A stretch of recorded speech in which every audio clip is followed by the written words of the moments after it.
Hello, hello, hello, everybody. What's up? Welcome to more STEINS. So, um, last time, uh, I was like, what happened last time? Oh, no big deal. It's not like people got attacked because they not traumatizing at all. Actually, it wasn't as much trauma as some other parts, you know. But again, I would like to apologize for not streaming on Tuesday. I was just so tired after work. It was just a day at work on Tuesday, and I was just like, I felt so tired, and I was like, my little brain can't handle puzzles right now. And then I was just like, so let's not do puzzles right now. And I was like, cancel stream, and then I'll do it Saturday. So for those who are hoping for more Pokemon this weekend, uh, you're probably tough out of luck, man. So yeah, unfortunately, that is going to be the case. There will probably not be any Pokemon this weekend. I'm sorry.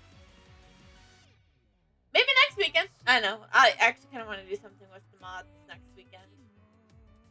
I mean, I don't know. I don't know people's plans. Okay, I'll talk to people tomorrow. I'll talk to them tomorrow. They usually do talk to them tomorrow. So, yeah, we just have to. But I think we should just get into our trauma. Yay. Everyone's favorite. Trauma.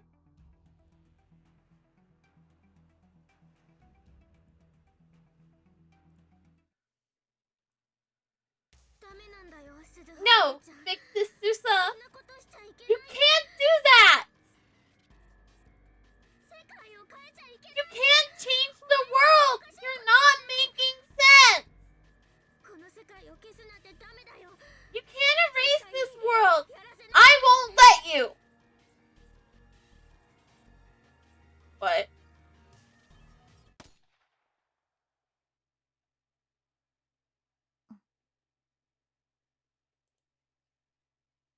There was a bullet mark on the inside of the time machine. She should have traced them with her fingers and remember what happened there. It was the last time she talked to Kakiri. She'd never been able to find her after that. Susha, what's wrong? You're spacing out. Do you not feel well? Huh? Susha looked back and saw her father, Aerto. He seemed worried. He was holding a bolt in his hand and offering it to her. Oh, sorry. I'm fine. She nodded and took the bolt.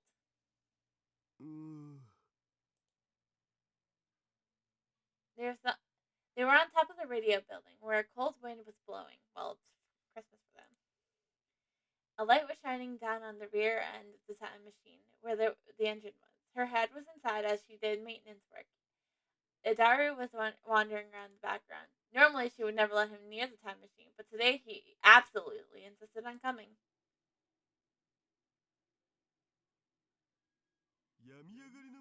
What kind of dad wouldn't be worried about his daughter when she just got really sick? Fair enough. Being a good dad. Shishima has spent the last several days unable to stand up because she hasn't taken care of herself. There was nothing she could say back to him. Listen, I won't touch the space time shifter or gravity control or anything dangerous. So will you let me help? No. I'm probably better than you are at mechanical stuff. I know that, but no. It's like I like to find it funny. It's like he actually doesn't goes and builds this thing like in the future, like future him does, but yet she's not letting him touch it. Adaru slumps forward, dejected, but Tsuchiya has no intention to discussing it. Listen, Shishua, it's dark and it's late. We should do the rest tomorrow. Let's go home. You can go home by yourself, Dad. I still got work to do. Are you going out to look for Kageyuri-san again? Okuren says he'll help, so you don't need to do it all by yourself, do you? You just got over your cold. You should put off the search a little while. That made her a little mad. I didn't want you to tell Uncle Okuren without asking me first.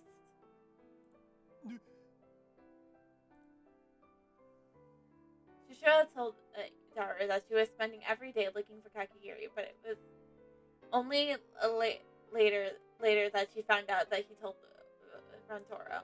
It wasn't a problem, but her relationship with Rantoro was already a bit strained, and this only made it harder for her to get him back in the time machine. Anyways, you look like you've been having a bad time. There's a bolt here that's hard to turn. Which? I'll do it for you. You can at least let me do that much, right? Yeah. She should have put her out of the engine unit. You're covered in oil. Your pretty face is ruined. Say that stuff to Mom. That's asking too much. It's like everybody wants them to get together. Well, obviously, because they know they get together.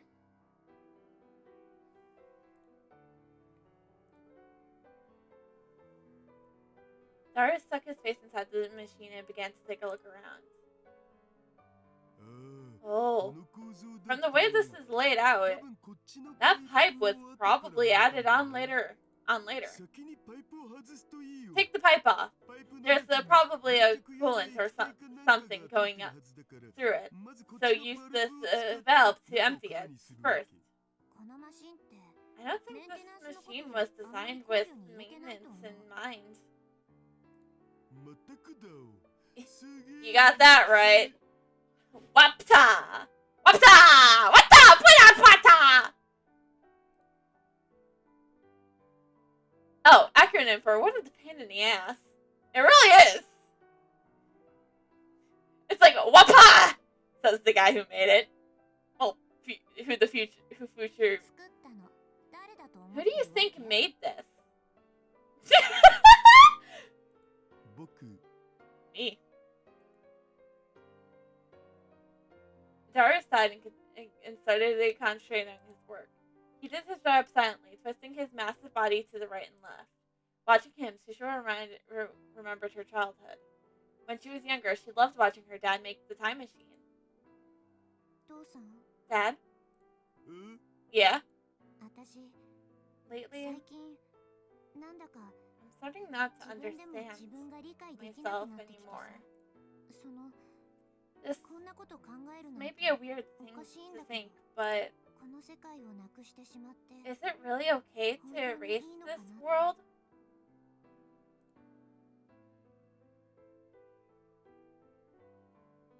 Her mind flashed back to young Kakegiri's screams. You can't erase this world, huh? She never forgotten the look in Kakegiri's eyes as she never been able to shake the feeling that they were watching her somehow.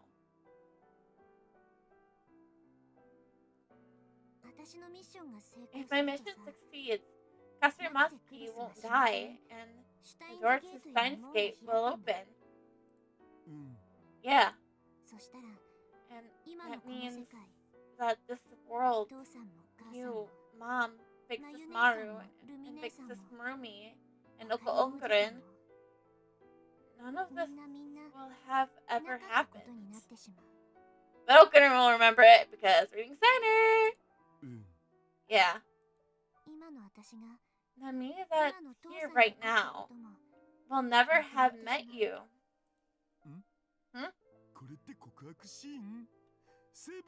Is this the scene where you confess you love?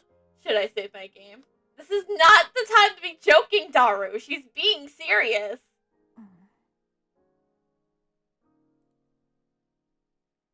Shishiro said nothing and poked her dad's calf with her toes. I'm being serious. One more joke and I'll kick you. You're not sure what to do. Well, you know, is it really that big of a deal? Huh? Who cares if this present disappears? I mean, a lot of people are going to die after this, right? I don't want that to happen. Dad, you're overthinking things. You don't want a war, so you're going to change the world. Isn't it better when it's simple like that? And anyways, I don't want to go to war. I'm not like you. I'm me. So I wouldn't last 3 days on the battlefield. You're such a wimp. I'm disappointed. She showed us aside and turned around and started to walk away. Huh? Where are you going? I'm going to wash my face.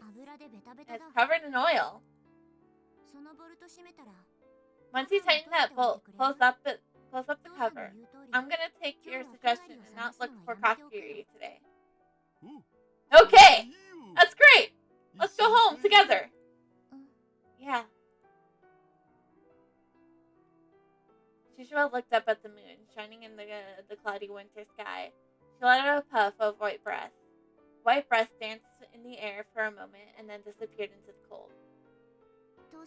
Dad? Hmm? I was lying when I said I was disappointed. You're not the kind of person who takes a gun to the battle. That's not who you were in the future.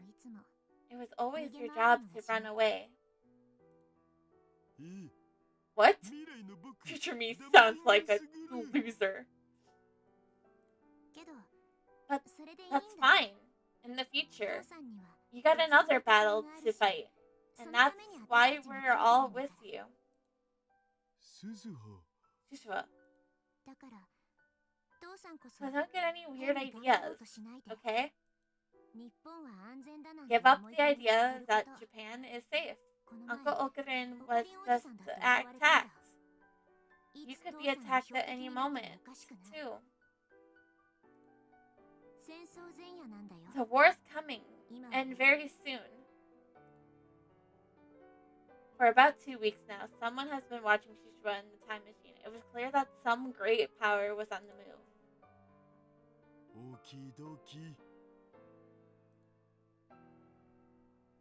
Shishua nodded, satisfied at Daru's answer, and went to the bathroom to wash her face.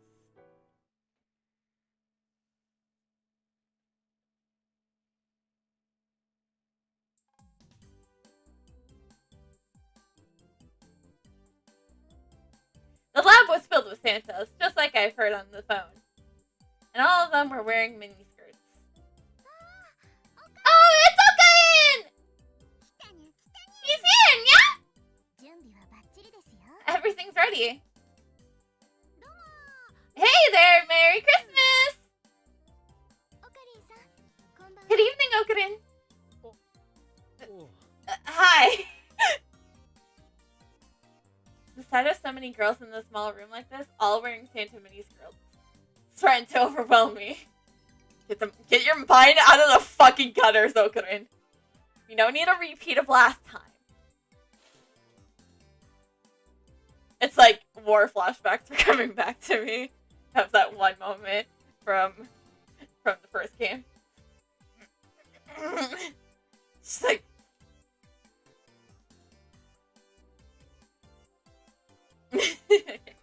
Okay, war flashbacks over. Oh, look! Oh, he looks so cute! I was having trouble deciding where to look when Lucas staggered in front of me. Okabe?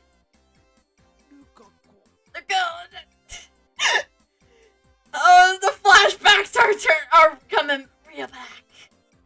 Oh boy.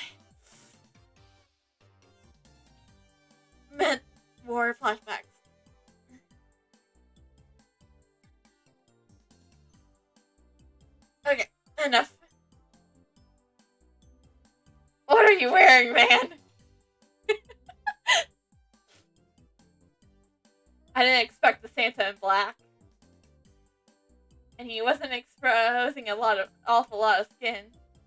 It was really erotic. God, get your mind out of the fucking gutters, Okurin! Get your mind out of the fucking gutters! But he's the guy! Hey, it's okay to be gay.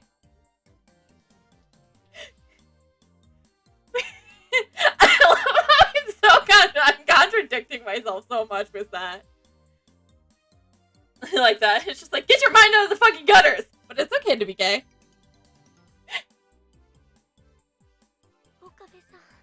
Okabe?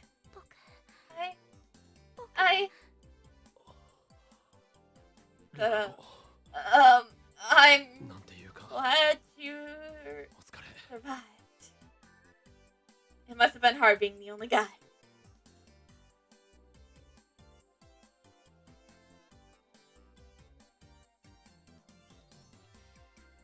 I gave him a pat on the shoulder, and he smiled, revealed. It's like, good job! You hang in there, buddy! Good job! Now you just have to keep up. I want to wear a Santa outfit too! Nay's here! Oh my gosh, she looks kind of cute. Oh my gosh, she looks so cute in this game. Okay, next year I'll make one for you too. Really? Yep. Thanks, Big Sis Maru!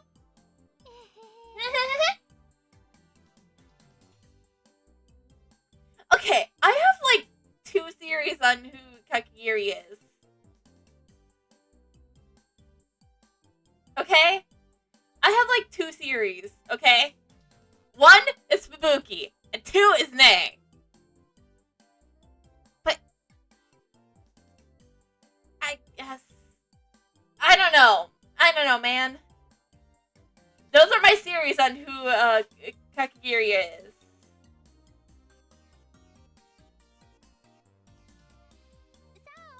Okay. Come in. Where are Dara and Shishwa? No word yet. The biggest goal today was to get Shishwa to participate. There's no exaggeration to say that that's why Maru had held this party.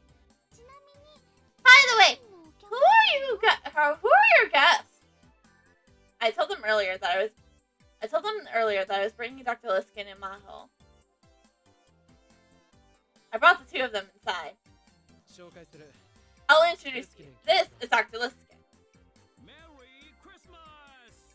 Merry Christmas!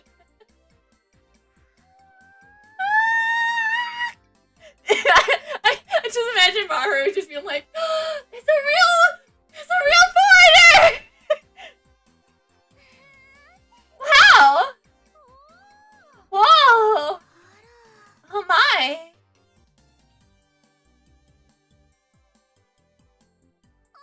Hey, he's big! Thank you, little lady. But Daddy's bigger.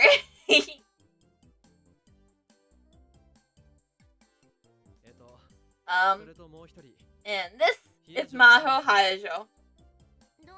Hi, nice to meet you.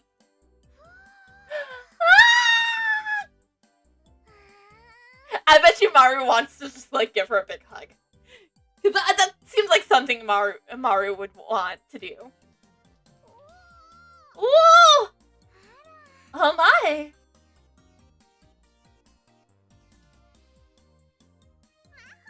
Hi, we meet again! Oh, it's the Nyan Nyan girl.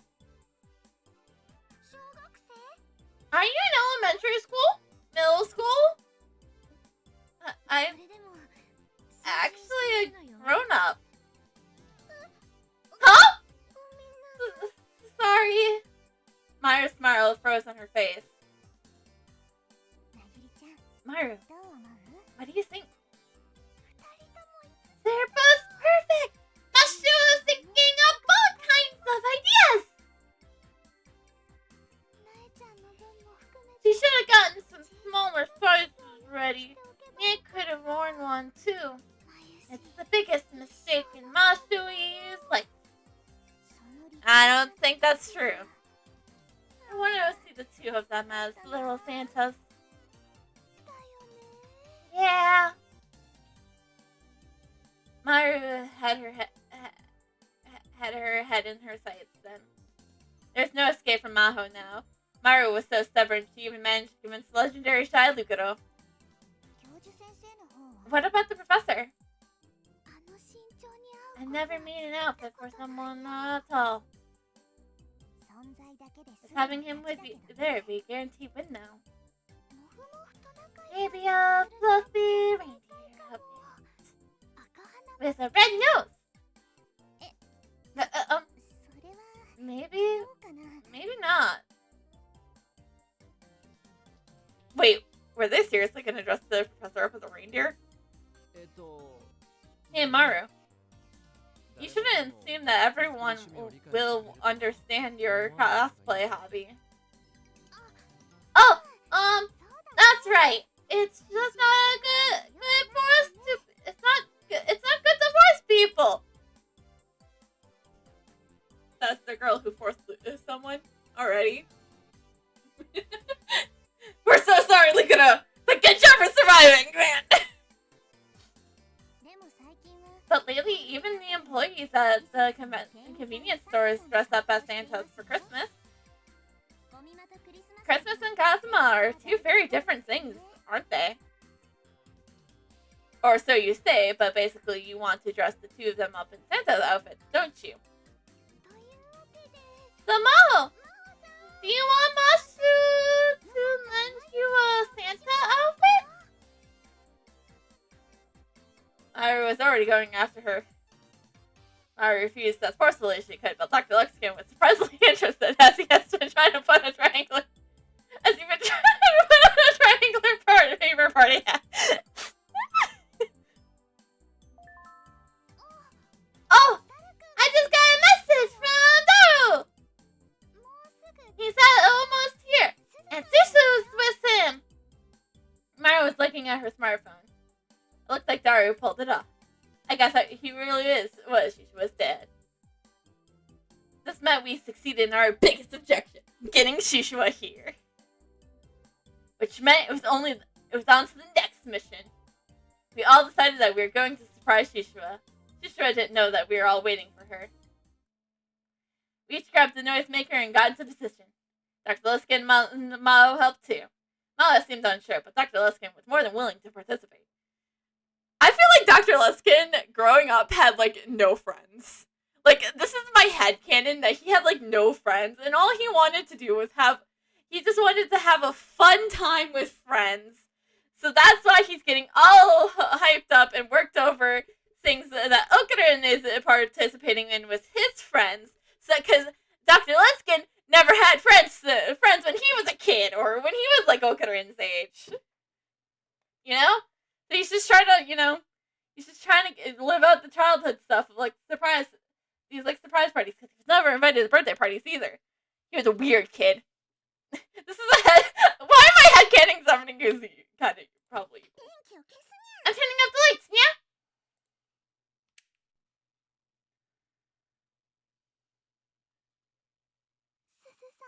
I wonder if Susu will like it. You'll never get to see Susu so surprised. But she's actually really likes sweets, yeah? And she's really nice. When I said hi a little while ago, she said hi back! Yeah? I wish I could get along with her, too. Oh, you will, because I feel like at some point she's gonna open up and say, hey, just so you know, you're my mom, I'm a time traveler, and you're my mom. Because I feel like that's gonna happen one time. She's just gonna be she's gonna be all awkward and shy about it, because she doesn't know how to approach it, because you know what happens to Yuki in the future. But she's gonna be one day she's gonna be someday she's gonna be it's you're you're supposed to be my mom? It's like, I'm a time traveler from the year 2026, and, um, you're my future mom. Like, I'm your future daughter. You will! It'll be fine. You two are perfect for each other. Wait, I forgot. Does Maru know that Yuki is Shishiwa's mom?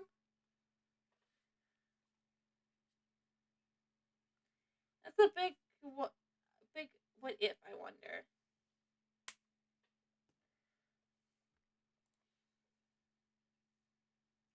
And then we heard Daru's voice from outside the window, in the alley below the building. Okay, I'm going inside. I'm going inside with Shishiwa! You're not making it easy, Daru. His voice was loud and unnaturally excerptory. Once he got below the lab, he was supposed to give a signal. Everything was going as planned. We all went shh at each other in the darkness. I could hear the two set of footsteps coming inside the stairs. Everyone held their breath and waited. The timing was crucial. But would she be able to figure out before we acted? The room was filled with the different smells, like girls, the perfume and aroma of the food that they made. Didn't you always notice these things more quickly than an ordinary person would? I started to get worried. And then I heard the sound of her front door opening. Huh? Nobody's here today, then. Well, some days are like that. Sorry, you idiot, your voice is shaking. I got even more nervous. Was it time yet? Where's the signal? I felt like my hands were going to slip and trigger the noisemaker too early. My palms were soaked with sweat. Arms weak, mom's weak, we spaghetti. I could tell Shishiwa was taking off her shoes. No! Grace gave the signal. The second the lights went on, we all activated our noisemakers. Ha! I could see Shishiwa flinch just for an instant. But I couldn't follow what happened after that. That's how fast she was. She dropped down, sprung off the floor, and leapt towards Yuki, who happened to be standing in front of her. She might have broken Yuki's jaw. It was the base of her palms before it got her to stop. Yeah! Fortunately, Yuki has been surprised by Shishiwa's sudden charge and has slipped when she tried to step back. Because of this, Shishiwa's palm barely missed Yuki's nose as it sliced through the air. Stop it, Shishiwa! By the time I finally shouted, it was all over. Shishiwa had grabbed Yuki before she fell down and was holding her up. Yuki, Shishiwa, and the rest of us were too stunned to speak. That was close. Alright. Let's think of this. Whose great idea was it to surprise somebody whose life only really knows war with a surprise party? Whose great idea was that? If the timing of the events had been ever so slightly different, Yuki could have been badly hurt. Stop it! No! Merry Christmas!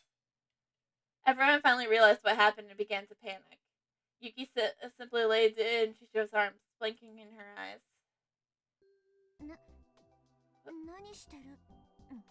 What are you doing? Shishiwa seemed to snap back into reality. She was looking around at everyone. I said Merry Christmas! Susu! Merry Christmas? Yeah! Wow! That scared me! Those were amazing moves. It's too fast for me to follow. Yuki, are you okay? Shishiwa was looking around the room, but she still didn't understand what was going on. Did she not realize there was a party? Since she has never been to one before. The walls and ceilings were covered in wreaths and ribbons.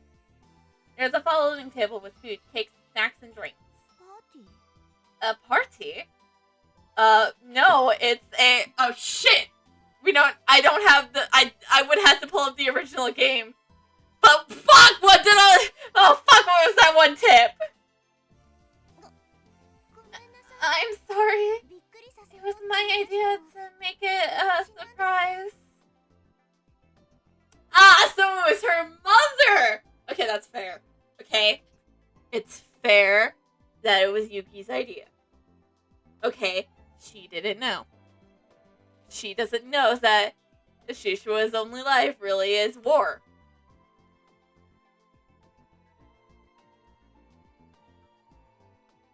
Yuki backed away from Shishua and started to power apologetically. Shishua, this is, well, we wanted to make it a surprise. We didn't mean to scare you. Susa? Brother, did you know about this? Yeah. See, that's why you're acting kind of weird today. I'm sorry, Susu. It was Mashu who planned it all. Don't get mad at Yuki or Daru. Get mad at Mashu! Oh, come on, big sis Maru. Do I always get mad like that? She'll look around the room again. Wow. It's hard to believe this is the same lab. Right? We all decorated it together! Yeah. It's really amazing. It's pretty.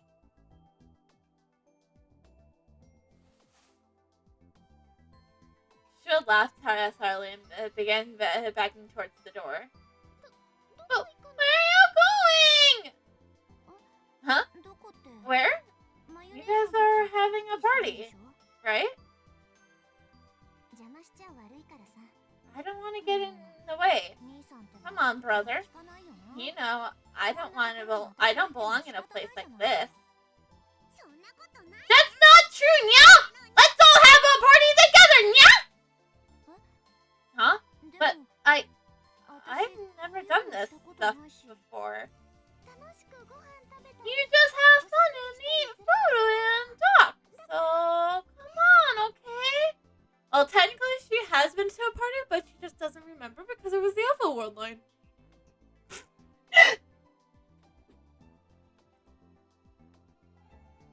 Maru grabbed Shishua's hand tightly to keep her from getting away. Fix this Maru. Come on, we got a seat for you too, Susawa. But I really don't know what to do. It's okay! 2 of these other people probably don't know what to do either! Just sit down, okay?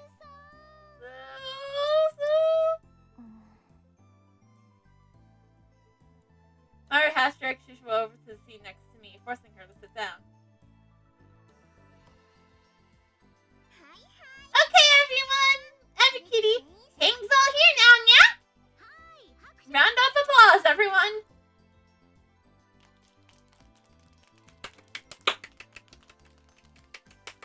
Everyone started to applaud at the Kabuki signal.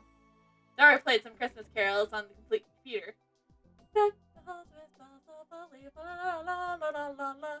'Tis the season to be jolly, la la la la la la la. I don't know why I'm singing this stuff. It's only made for la la la. The grim atmosphere that has begun to fill the room was banished. I felt a little revealed. Okay, let's start with the toast, yeah? Pour your favorite drink into your glass, yeah? Everybody started to look around at the various drinks on the table. Here, Shishua. Shishua looked like she was feeling as though she didn't belong, so I poured her some non-alcoholic champagne. Oh, yeah. I really don't think I can do this. Why? Because I just come to this era to play. The reason she came to this era, huh? I didn't have the right to say anything about that. I was the only reason that she was stuck here, unable to fulfill her task. But even so, is it so bad to do this once in a while? But, 鈴葉は考えすぎだっつーの。 Shishua, you think too much. Dari joined the conversation. みんなとご飯食べる All you're doing is having a meal with everyone. You're hungry either way, right? Well, maybe Dari's starving caused her to realize it because her stomach grumbled. See? Everybody made a lot of food for you, so just say thanks and eat it.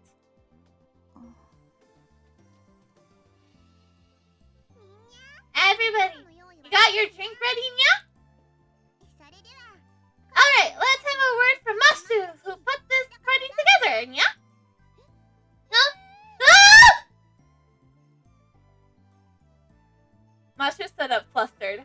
As she stood, she bumped into Lukuro, who was standing next to her. The two of them almost spilled their drinks. Ah! Sorry, Luka! Calm down. Okay. Masha started to take deep breaths. It's Christmas Eve today. Almost. That means it's not Christmas. Fuck yeah! I was wondering when I could slip in. Almost. That means it wasn't Christmas yet. I was wondering when I could do this at this party. There's normies out everywhere today, but this year, let's have a party and be normies ourselves. No, I don't think that's what normal means, Masaru. Fubuki whispered a little sad. A bunch of people asked Fubuki out on Christmas dates. You should have seen them all. They're all younger girls, though.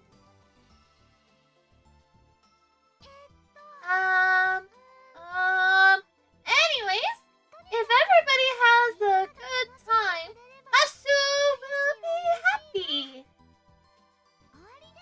That's all. Maru gave a little bow and smiled to Shishua. Shishua answered only with an expression that wasn't quite a smile, but I think it's the only emotion she can express.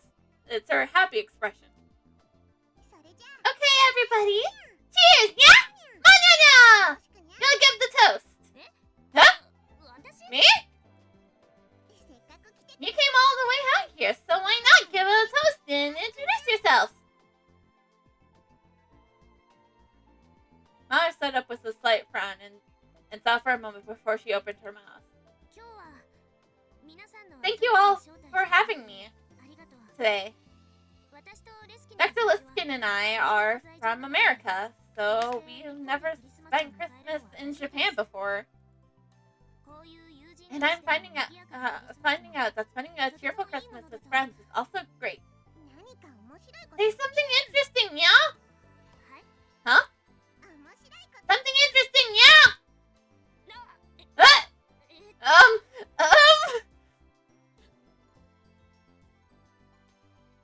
Ferris, you're crazy.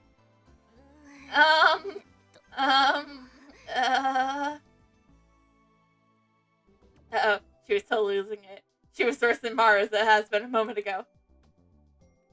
Hello. I'm really bad with usernames.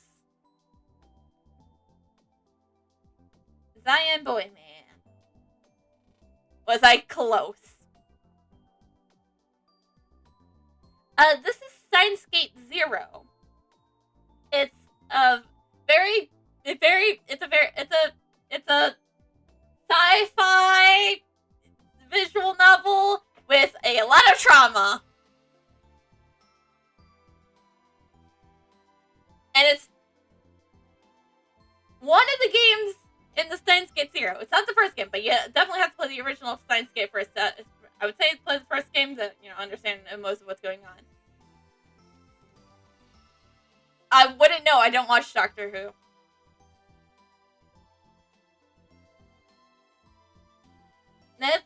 this one's the. I guess with my basic knowledge of Doctor Who, yes, this is Doctor Who in a nutshell.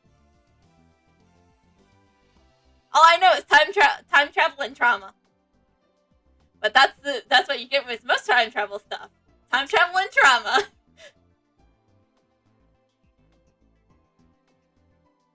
It was hard to believe that I've seen her interpreting in front of a huge crowd at AFT. Was she bad at ad-libbing? Yes. Every time travel stuff. Trauma and death. Oh, no, there's no aliens in this one. It's not exactly like Doctor Who. There is no aliens. Yet. This is only the second game of the franchise I played, so... Questions out on aliens.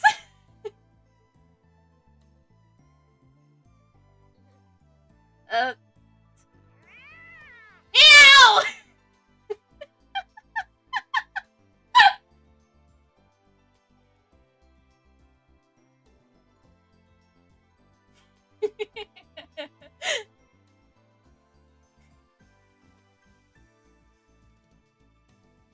Who knows? Who knows what this game can bring? Most different attempt at something interesting was cute, but honestly a little embarrassing. It felt like lecturing a small, adorable animal. Oh! Oh, no! You got what it takes to be a cat here, mate! Yep! That is the bear's on dinner! Virtual hug. I'm sorry. I don't have anything to, like, actually do with that one. That's literally just been, like, knowledge hug. Knowledge hug.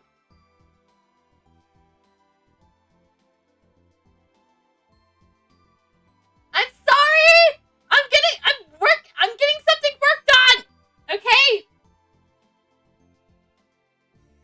Ferris and Mari were the only ones who seemed really impressed. What am I doing? Ajo? That toast.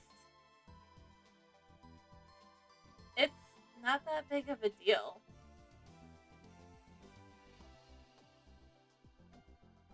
It's not like you wasted 1.5 million and got the best sticker ever or anything.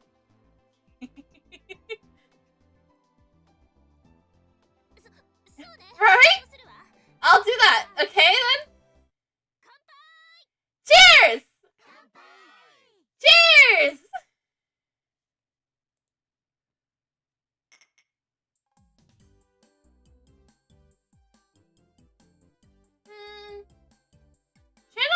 Channel tokens aren't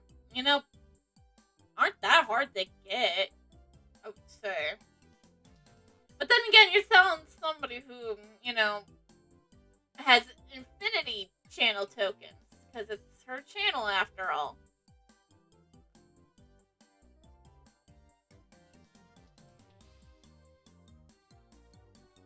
Then why did you spend the thingies?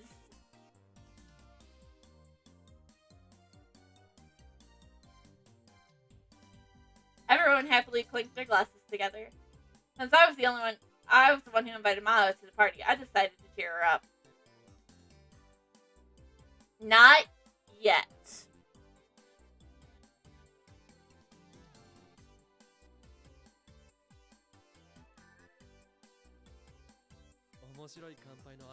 That was an interesting toast. I hate myself. What are you talking about? You were a cool cat. Anya! And are you starting at the McQueen? I'm not, okay? Ferris and Dr. Luskin were both trying to make her feel better. Zeus! Let's have a toast!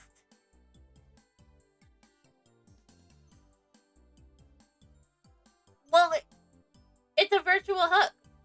So, you're right. We appreciate hugs here. But I don't have, like, a virtual thing to indicate here's hugs. Okay? I made that channel point reward back when I was a flesh tuber, when I wasn't bound by an anime girl on your screen. And now it's like, well, it means nothing now, but it's like, I'm getting an ass that worked on it.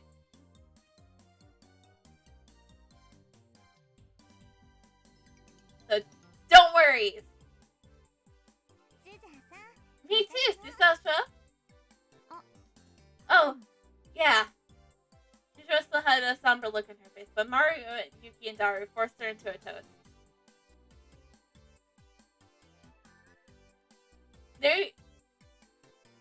Here on my channel, they are referred to as channel tokens.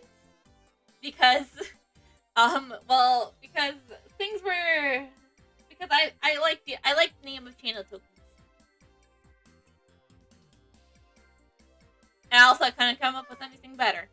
Here, Shishua. Mashu made this. Mashu puts a piece of quiche in front on a plate and gave it to Shishua. When Shishua took a bite, her expression began to shine. It's good. Really? Yeah. A toast. Here's the things. Jeez. I know no one redeemed hydrate, but I hydrated. Because I don't need people in my chat to remind me to stay hydrated.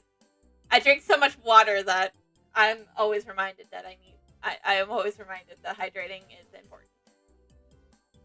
But I still have the channel point reward. Because sometimes I like people... Because here's the thing. I like people when they try to over-force me. And sometimes I have to go pee. Yeah. Eat more! Eat a lot! I can't eat it all at once. Oh, yeah?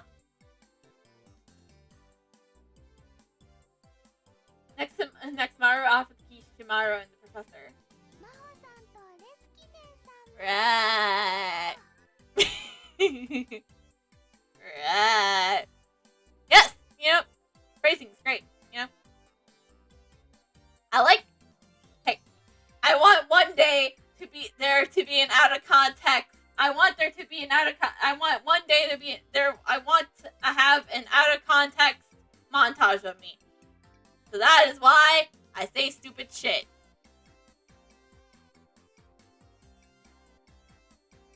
Oh, Dr. Lipskin, try some too. Thanks.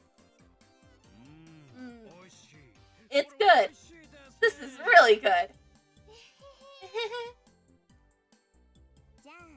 Okay, try this too. It's a shrimp galleon with an authentic style fried chicken. Excellent. You really put a lot of effort into this. Yuki went around offering everyone something to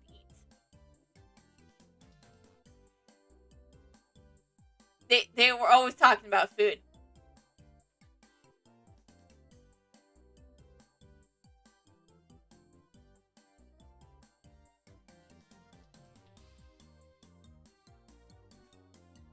Yuki went around offering everyone something to eat, but she couldn't bring herself to offer any to Shishua. Maru kept mottoing her to go over, but Yuki just kept fidgeting. Maybe she was thinking about it too much. But Shishua kept devouring all the food that Maru and Yuki had prepared, gushing over every dish. I mean, that's not rare. At least as of right now, we're not dealing with any bullshit. You know, like, how do I say this without spoiling the first game? Like, any plant attacks!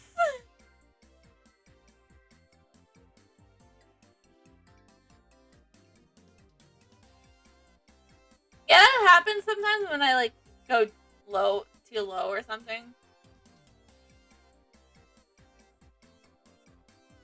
The two of them have been practicing their cooking for about a month here in the lab. I guess it paid off. Oh! There's cake too! Today is the decorations. I didn't do a very good job, so forgive me. Today is really kind of clumsy, but doesn't that just make her cuter? It really doesn't feel like a compliment. Everyone laughed. Well, then go get cake. It's simple as that. Wait. I gotta ask. It's a really dumb question. But when you eat cake, is the frosting, do you flip the cake upside down where the frosting's down on your like plate or whatever you're eating it off of, or do you just keep it upright? Because some people call me weird for eating my cake upside down. Now I am talking about the actual dessert. I am actually talking about actual cake. Not... Okay? I'm talking about actual cake. Like, the dessert.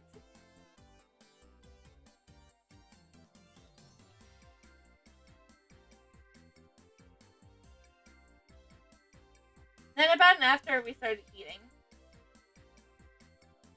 When she saw that everyone has eaten enough food, Ferris clapped her hands together loudly and to draw everyone's attention. Okay, everyone, kitty! Now that we are all having fun, I'd like to start exchanging presents! Yeah? Wait, we were supposed to bring gifts? We didn't have anything to get. We didn't have any time to get something good. I hope that's okay. But you didn't answer my question.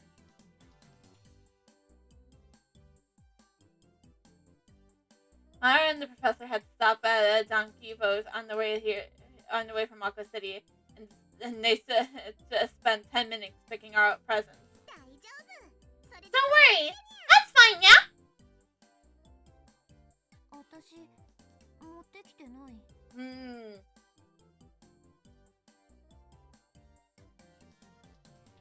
Ah, so you're one of those people. Now you're judging me for eating mine upside down. Are you gonna judge me? My reasoning is logic. Okay, cool.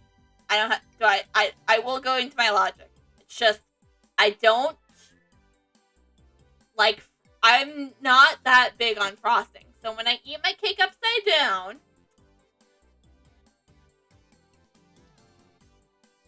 I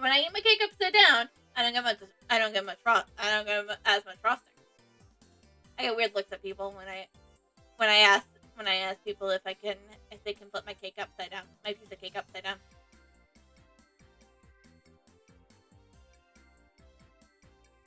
People call me crazy.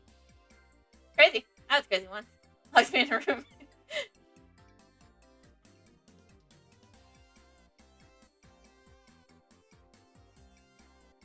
Ooh, cookie and cream ice cream. That sounds really good right now. I'm not a fan of pie, though. Unless it's cheesecake, which is technically pie. I didn't bring anything. Mushu and I brought yours. Mushu was the one who chose it. Let's see. Sorry. Don't worry about it. Don't worry! Mari mimicked Dara's words as she pulled out 2 small wrapped parcels from her bag and placed them on the table. They both had the same wrapping as the one Daru was holding. They must have bought them at the same place.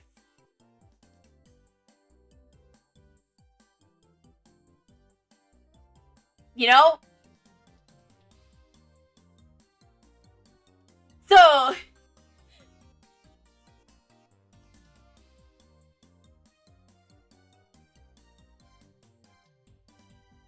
I can see where you're coming from with that, and it's just like, I mean, as someone who is well versed in Danganronpa, and I played it like 3 years ago, I played like the whole series like 3 years ago. I see it, but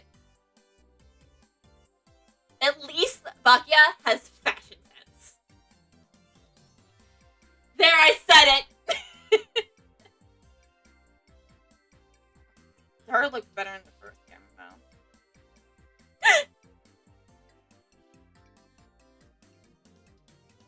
Mario has already explained to me Operation 2. Mario's plan for the evening was not only to make Shishua smile, but to bring Yuki and Daru a little closer together.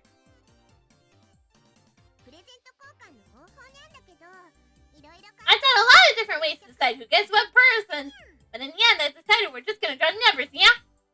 Ferris gathered together everyone's present and put a little sticker on with numbers on them. Nya nya nya nya!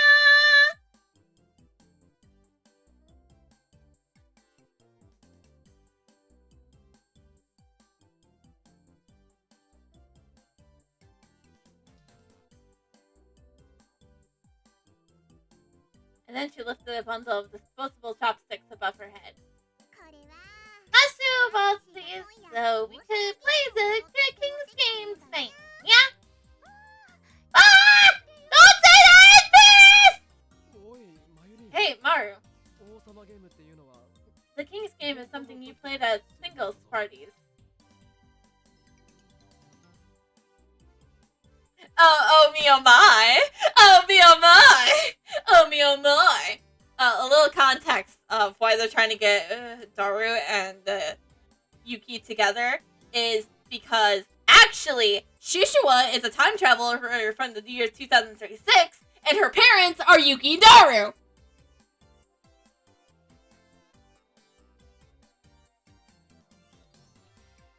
It's like, oh me, oh my! Oh me, oh my! I don't know what she sees in him, though. I know that! I just felt a little confused! Well, I love it when a girl orders me to do things.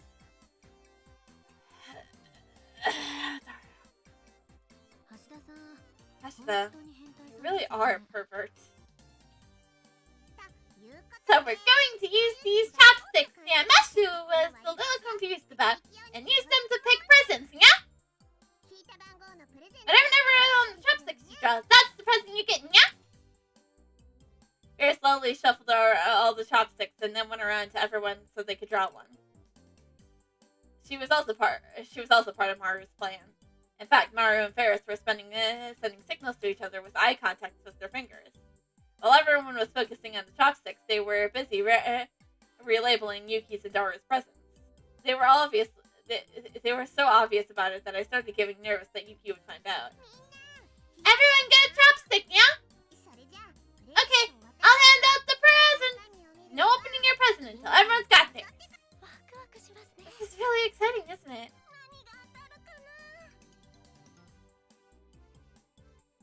You mean Ferris?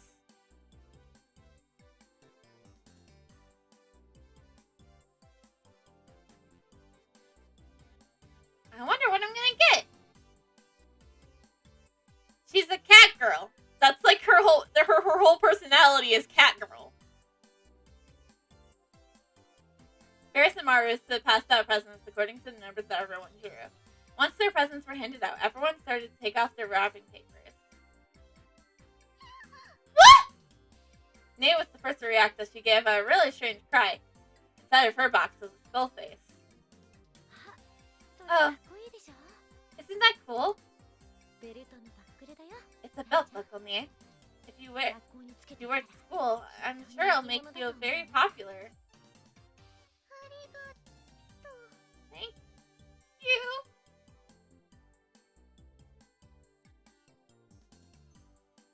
I mean, fair.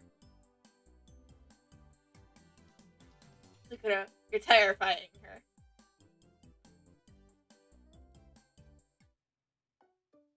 I was feeling bad for Nate, but when I took out my own presents...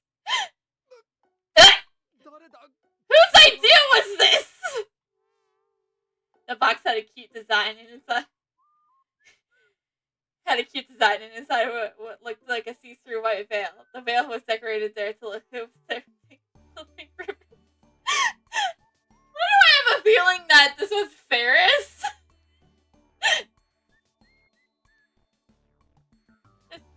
Sophia.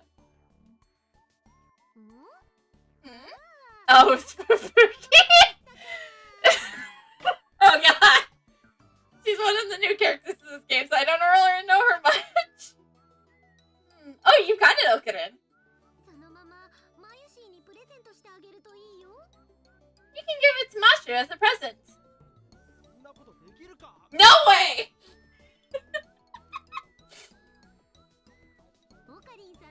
Hensho should be happy to wear it for you.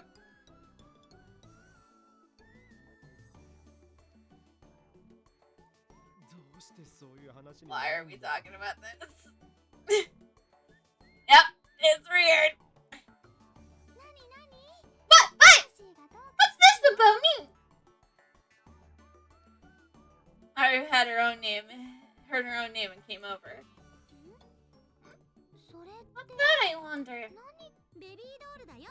It's a baby doll lingerie, Mashu. And a super cute and sexy one. You can wear it for Okurin, okay?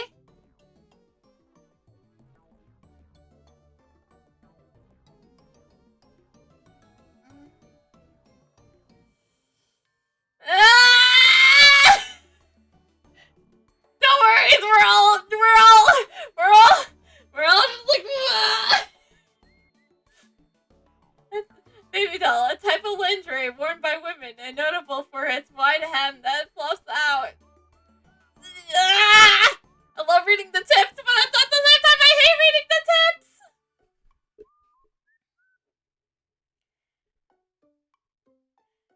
I'm sorry.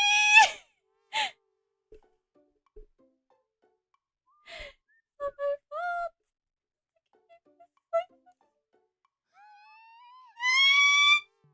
Thank you, Mario, for being embarrassed with us!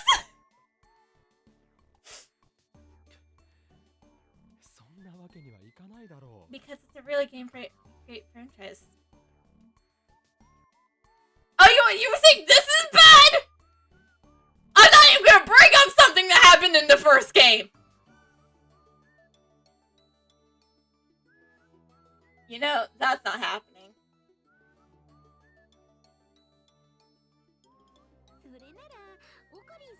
Then why don't you wear it yourself?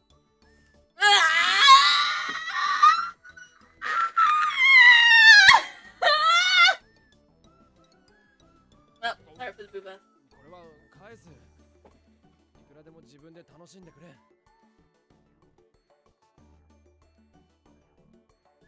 I'm giving this back. You can enjoy it yourself.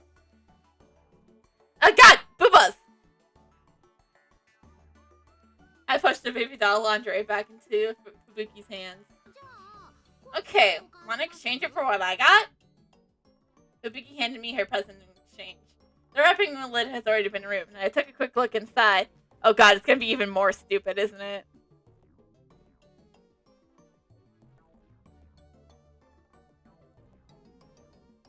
Sexy pink shorts and a pink bra.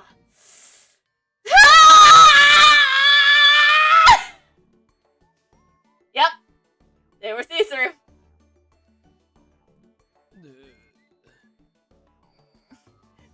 Pick your poison, Okurin! That was the present I brought.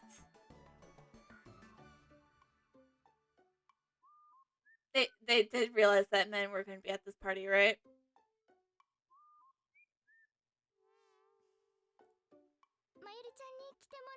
I'd love it if you had Maru wear it.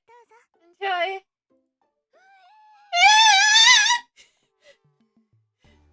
Maru, you don't have to wear anything for the community.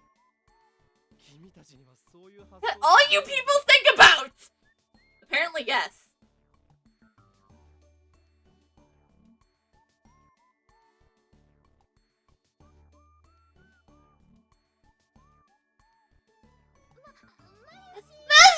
Arigato present from Okurin! Don't fuck away! Last year had drawn my present, perhaps because we were childhood friends. By the way, I'd chosen a huge chunk of chocolate in the shape of a gold bar. The kind of thing you find in a doki is that bargain bin.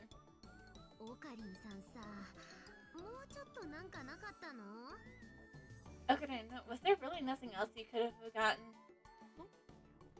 Just shut up! I read in a magazine that these things to make hilarious party gifts.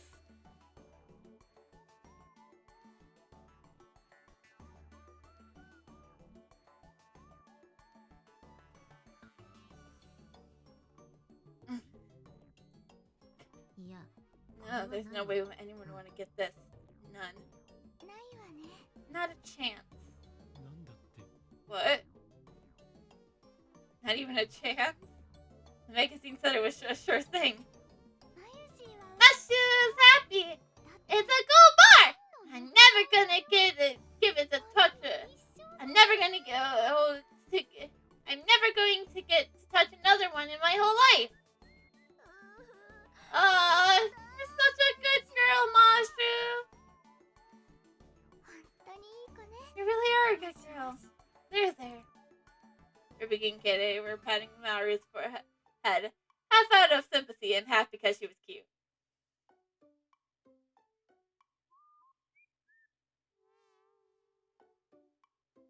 I don't know. This stuff is weird.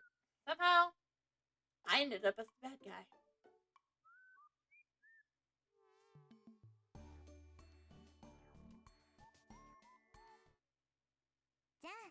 Okay, now it's my turn to open. Yuki started to open her present. Wow! She took out a cute wooden music box. When she opened the lid, there was a tin figure that danced.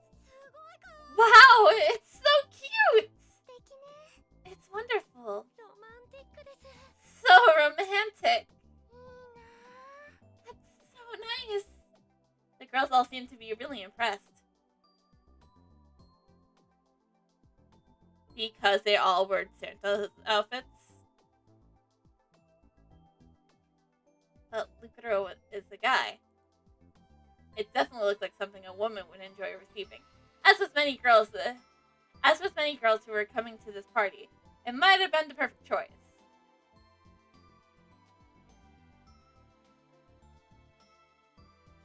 Wait, maybe I should have brought in something like that. But then I realized that the idea never even occurred to me.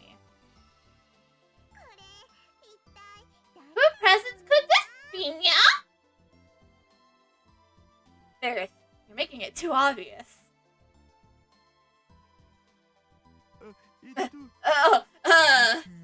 Me. Like I said, Catgirl is her whole personality. Daru quickly raised his hand. Huh? What?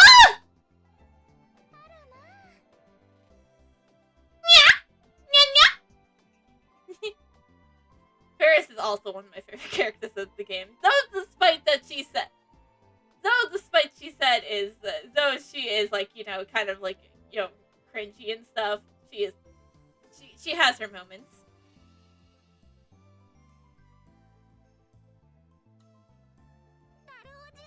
Uncle Daru, you're amazing! Nice, brother. Everyone except Maru and Ferris, who knew about it in advance, raised their voices in surprise. Is that Hashida? What do you think? Maru was the one who told me to get it. It's wonderful. Thanks. I'll treasure this. Yuki held the music box close to her chest. She seemed really happy. Huh? And then her expression turns confused as she looked down into the box. Then she started to fidget. Excuse me. I need a second. She hurried off towards the washroom, still holding the box. She must have seen the trick. According to what Maru told me earlier, there was a fake letter from Daru himself taped to the bottom of the box. It was something like a love letter, along with an invitation to a movie date.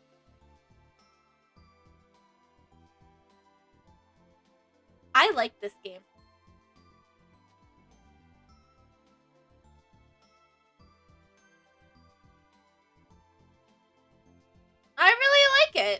Like, you've only experienced a little bit of it. It may be cringy, but it's really good. It has a good story.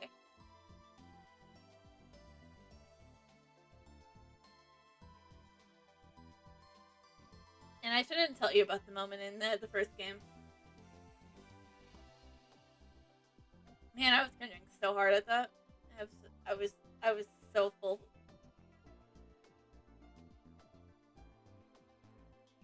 Meanwhile, Dario has opened his own present. He looked a little bothered. He's been given Ferris's present.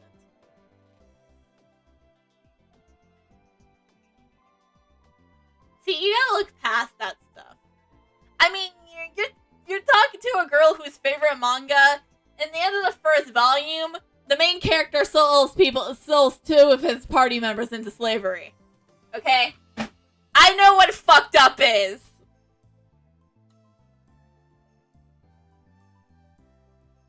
And yes, I am talking about the most notorious talker runs the world's greatest clan. Man, I'm so excited.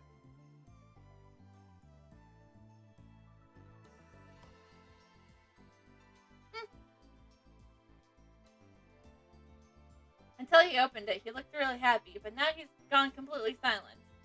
According to Maru, he was going to get a pair of movie tickets. And even though it was a present from Ferris, the tickets came with instructions to use them on a date with Yuki. Ferris responded to Jara's questioning gaze with a wink. Good luck, Nia, as she seemed to be saying. For her part, Ferris received some kind of strange doll that Maru bought at Donkey Thoughts. Lucado's present was a miniature remote-controlled helicopter that Dr. Lexing has purchased. And Dr. Lexing got a set of 12 cute little crayons from Nay. Aww! I think that's the cutest thing ever. The professor gets the cute little crayons from the little girl. Aw, that is adorable. I bet he will go home and use them to draw a pretty picture. I already had canon that this guy had no friends growing up, and that he was never invited to parties. Shisho's present was a pair of handmade gloves Yuki evidently made herself. Oh! I think that's the best!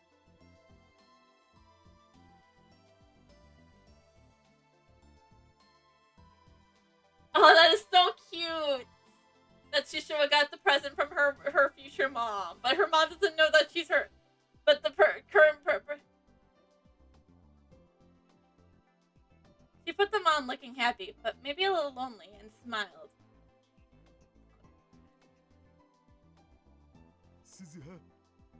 That's great, Shishiwa. Yeah. Wait. What did you get, brother? This. Hmm?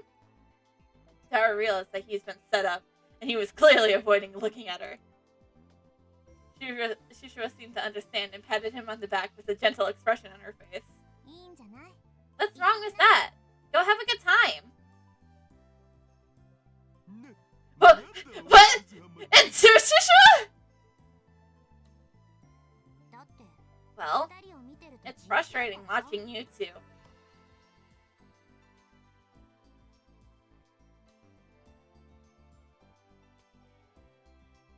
What's what?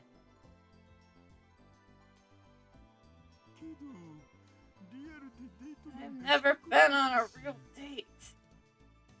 Oh, come on! This is your future wife you're talking about! Come on! Oh, the fact that...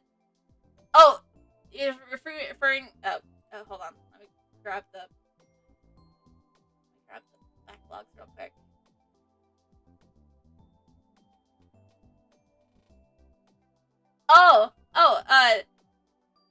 Getting close to Yuki. Okay, so let me explain, because I think when I explained this earlier, an ad was going on. So, okay, so Shishiwa is actually a time traveler. So Shishiwa is actually a time traveler from the year 2036, and she's gone back to 2010, and evidently, kind of, because she has that's like where, save the world and everything, because she's from a world where the world goes into World War III. So, and then, and it happens to be that Daru and Yuki are her parents. So obviously, everybody who knows of all about this, which is Daru, Maru, Okrin, and Ferris, they're all in on trying to get those two together, because without those two being together, Shishua wouldn't exist. Because time paradoxes and stuff. Neither has moms, supposedly. But really? Yeah. I see.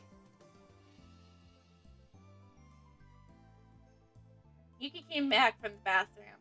She seemed to be having trouble walking straight. She sat back in her seat and began nervously nibble on the snacks at the table. And once in a while, she would take a look at Daru.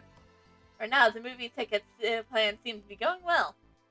Staring off too much could tip her off. I should probably pretend I didn't know anything.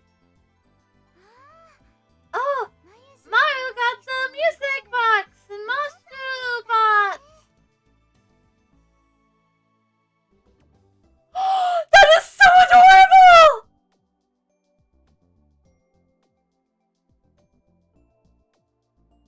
It was shaped like a deformed bear, but when you wound it up, its hands and legs would jerk back and forth as it played a tune. Aw, that's cute. It was a very different design than the one Yuki had received.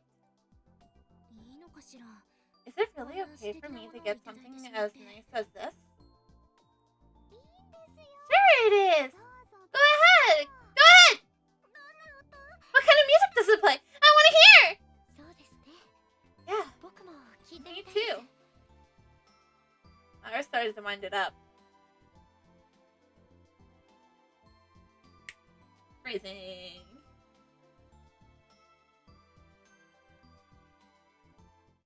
As she wound it up, Kadede turned off the music in the background. Here we go.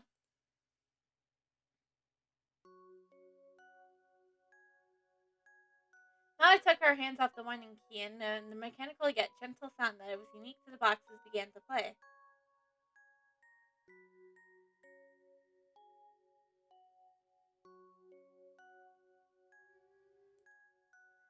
The lovely atmosphere of the lab was replaced with a feeling of calmness and peace. He listened quietly to the sound of the music box. Master really likes this song. So do I. It makes you feel warm, right? Yeah, it does. Oh, I see. This is the song. She sure stood up as she suddenly remembered something.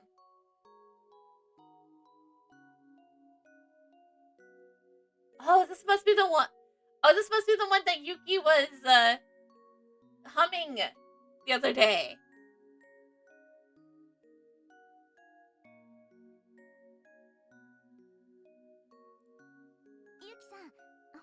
Yuki, don't you remember? Huh? What? Yuki was spacing out so hard she started to panic when Sushiro spoke to her. When I was sick, you sang this song for me here. Oh, come to think of it. Yeah, this is definitely the song. Sushiro seemed to be remembering something as her eyes narrowed. Hey, Pixis Maru. What song is this? This is... Maru was about to speak then.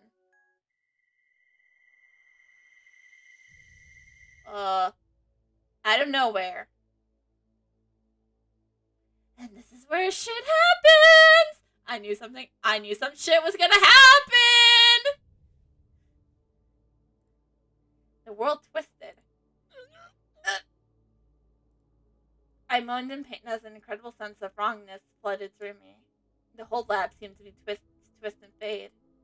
And the happy party I experienced warped and waved around Mirage. It couldn't be. No. Somewhere far away, I heard something that sounded like a violent crash. I was just barely able to move my eyes in the direction from it, and I saw Fubuki falling to the floor as she knocked over a table. Kadede and Ferris ran over to her, calling her name. But it looked so blurred, like I was watching a movie underwater, and everything was moving so slow. Their voices was getting further and further away.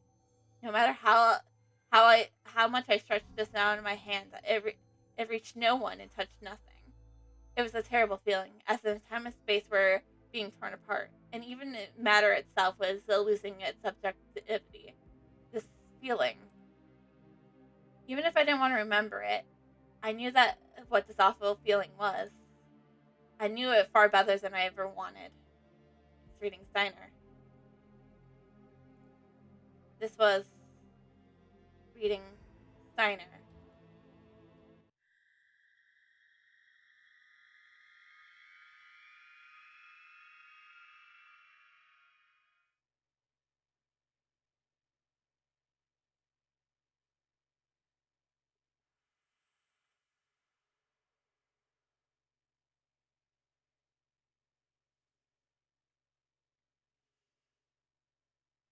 Oh boy, let's get into this.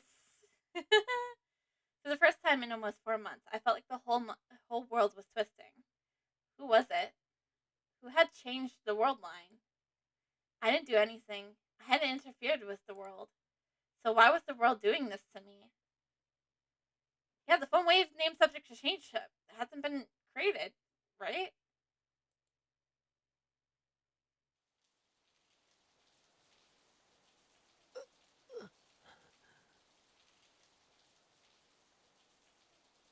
I opened my eyes.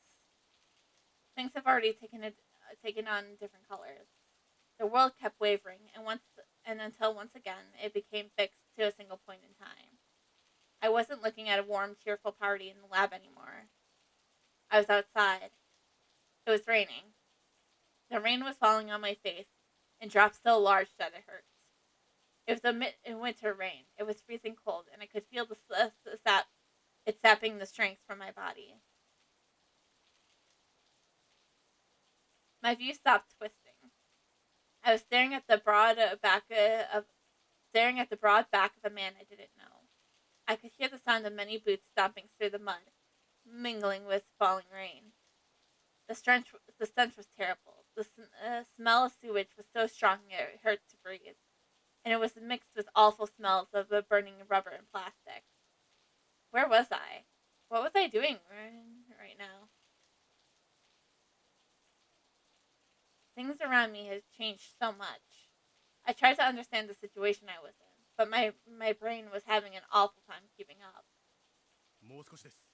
頑張って。 We're almost there. Hang in there. When I stopped, a rough hand patted me on the shoulder encouragingly. I looked around to see a man my age with a strong, powerful face. It was a face I've never seen.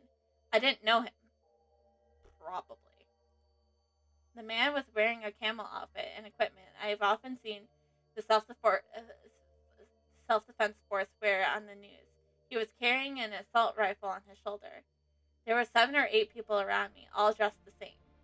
They were surrounding me in a circular formation and walked forward silently as they kept a careful eye on the area around them. Are these people the self-defense force? Then I realized I was wearing the same camo outfit they were. I'm in the FDD too? I touched my bicep to check, but there was no muscle. It was a foot LL being weak. Unlike the others, I wasn't carrying any weapons. Then what was going on here? It felt like these 7 or 8 tough-looking FDF guys were all guarding me. Since when was I that important? Also, can we just take a moment to enjoy this music? Oh, it's so good. It's the main reason I actually play Sunday, because that's awesome music.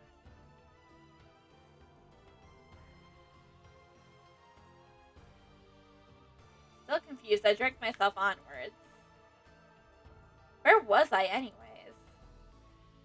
It was a long pass filled with dark and brown mud. The walls formed a tall silhouette to the right and left. The pass was filled with garbage and concrete rubble, and sometimes we had to force our way past it. I looked up past the high walls. Despite the rain, the moon in the night sky was strangely red and a little bright too. It was thanks to the moon that we were able to walk down a pass without flashlights. Huh? Sound. I heard a sound. It was the sound of water.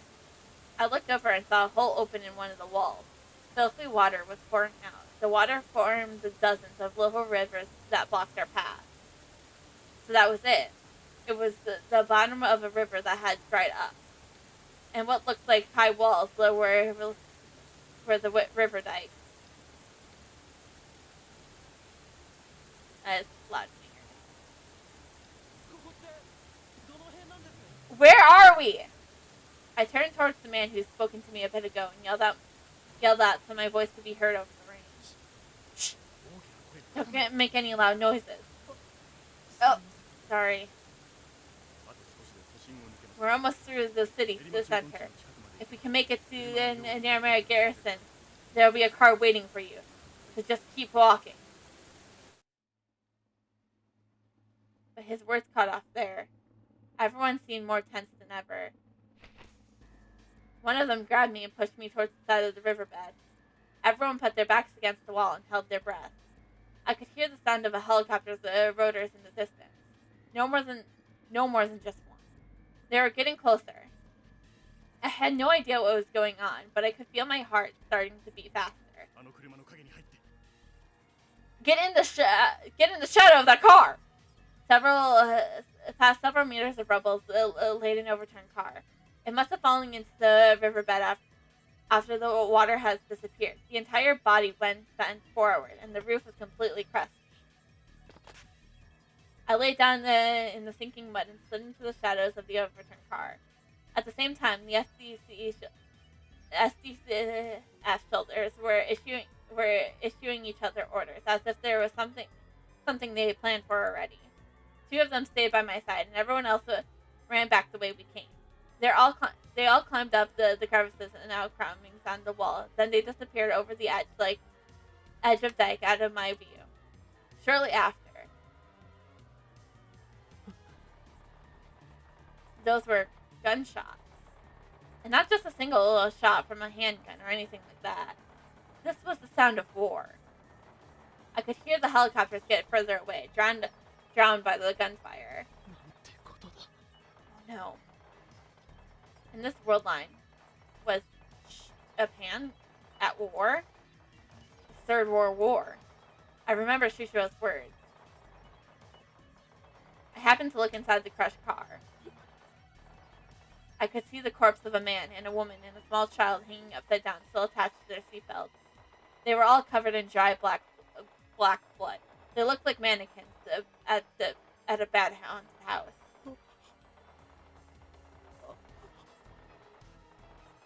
And then I realized I've been so focused on moving forward that I haven't noticed that I've been seeing similar mannequins stuck into the mud. I could see their arms, the bones, the ragged muscles exposed to the air, reaching up to the sky as if seeking salvation.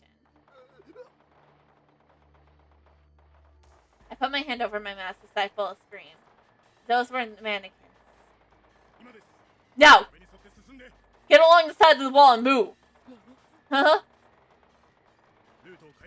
We're changing the route. Come on, stand up! He pulled me up. My knees were shaking from the shock and exhaustion. The others are drawing the way of the Soviet helicopters, but that won't last long. Hurley! The Union of Soviet Socialist Republics were created in 1922. After the end of World War II, it began a long Cold War with America, but the Cold War ended in 1991. It's consistent of Russia, Belarus, Ukraine, Moldova, Georgia, Alabama, Azerbaijan, Kazakhstan. I can't pronounce most of these. I'm sorry. Yukushanin, Turkesmania, Kastradin, Tachiga, Estonia, Lasadia, and Lusania. I butchered half of those. Or all of them, probably.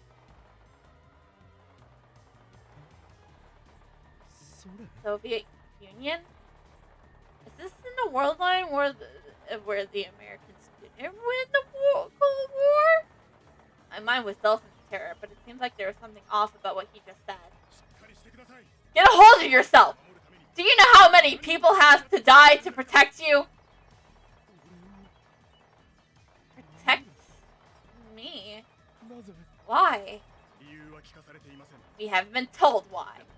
But we are told to lay down our lives for you, if we had to. And not that you could change this country's future. Ah, got it! They want me to time travel. A helicopter passed over the riverbed. A bright searchlight passed for a moment, but thankfully the shadow of the dike hit us. こっち This way! The young SDF soldiers, whose names I didn't even know, pulled me inside of one of the holes in the concrete. When I looked closely, I could see that it was the entrance to a sewer. It was just big enough for a single person to pass through. Struggling against the flow of water that came up to my knees, I pressed through the darkness. My sense of smell has already gone numb, so I didn't have to worry about the stench of the sewage. Once inside, we came to several branching paths. The SD soldiers seemed to know which one would lead where, and they marched without hesitation. And then we came out of the sewers and back into a riverbed. It was dried up, just like the one we had just been through. I didn't know it, but if it was the same river or another one, and the two soldiers didn't tell me. Either way, I was glad to be finally out of that foul-smelling darkness, and I tried to take a deep breath and fill my lungs with fresh air. But halfway through, I realized that the riverbed smelled even worse than the sewers. I took an involuntary step back and then another. The sight of the front of me was just that terrible. What once was a riverbed now was filled with bodies. Some of them had been burnt till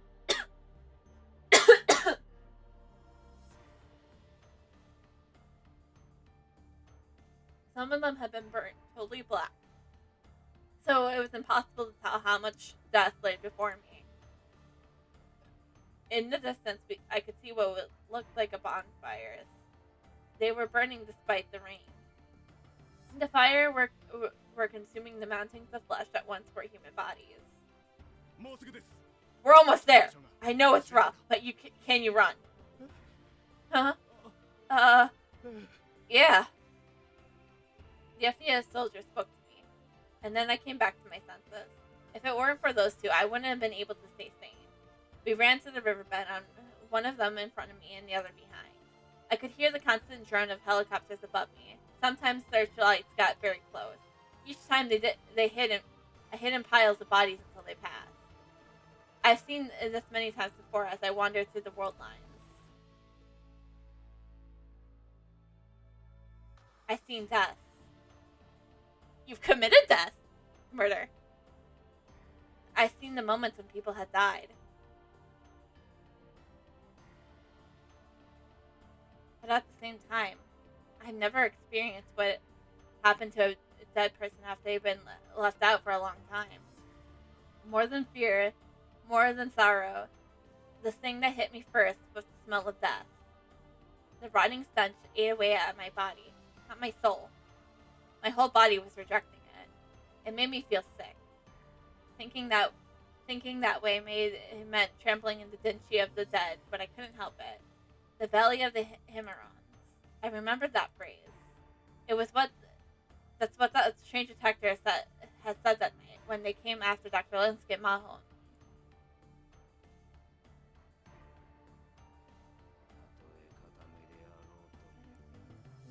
Enter life with one eye open to have two eyes thrown in the valley of Himeron. Oh wait, we have a tip for that one. Oh, Front Tube Workshop. I forgot to read this one, but little lore. Fictional, a CRT TV shop located on the first floor of multi-purpose automobile building in Shirakocho. At the very back of the store is a very large, very rare 42-inch CRT TV, Yuko Tetsuro is the owner of the store, is also owns the building. It only gets a few customers a day, but strangely enough, it's been one of the few stores that survived over the years and constantly changing the landscape of Akihabara.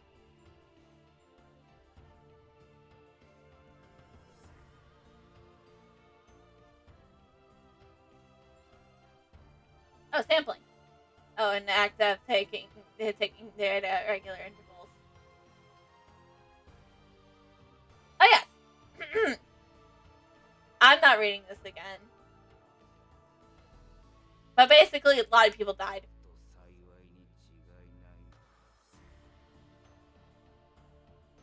That valley was the origin of the word Genaha, meaning hell.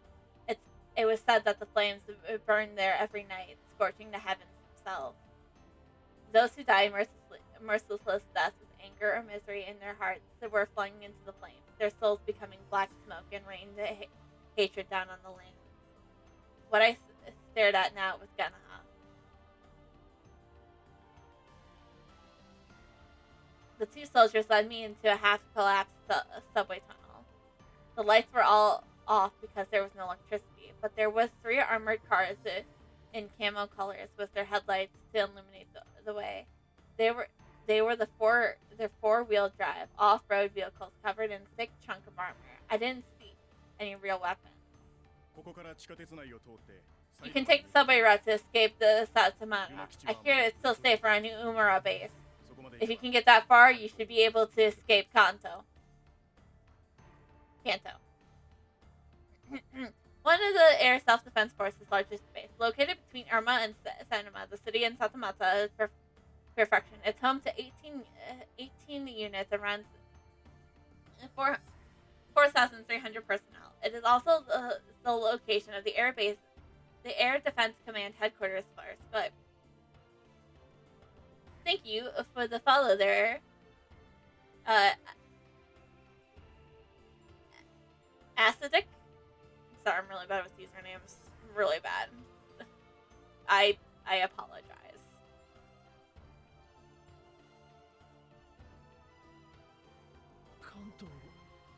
Escape? Kanto?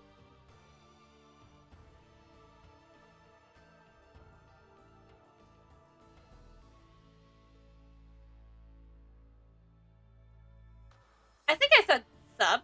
And if I'm not, I'm mistaken, but thanks for the sub regardless.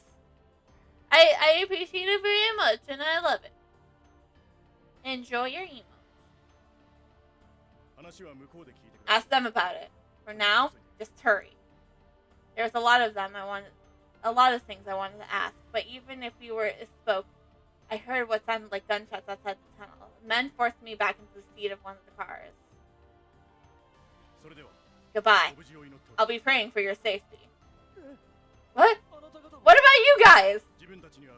We have another mission to carry out. Farewell. The 2 soldiers who had brought me here saluted and then turned around and then left the station. I felt like I was never going to see them again. Well, they didn't even get, like, you know. The door of the armored cars slammed shut with a heavy thud. The car crew were FDS children, just a little older than me.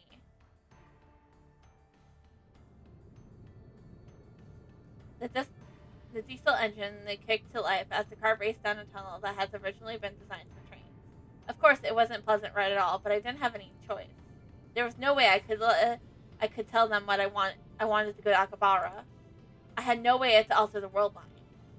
I had to survive in this hellish world. And to survive, I needed to do what they said. My wants didn't matter at all. I wasn't even allowed to express them. I just did as they told me and ran. It was all I could do. But I had no idea that would take an entire month.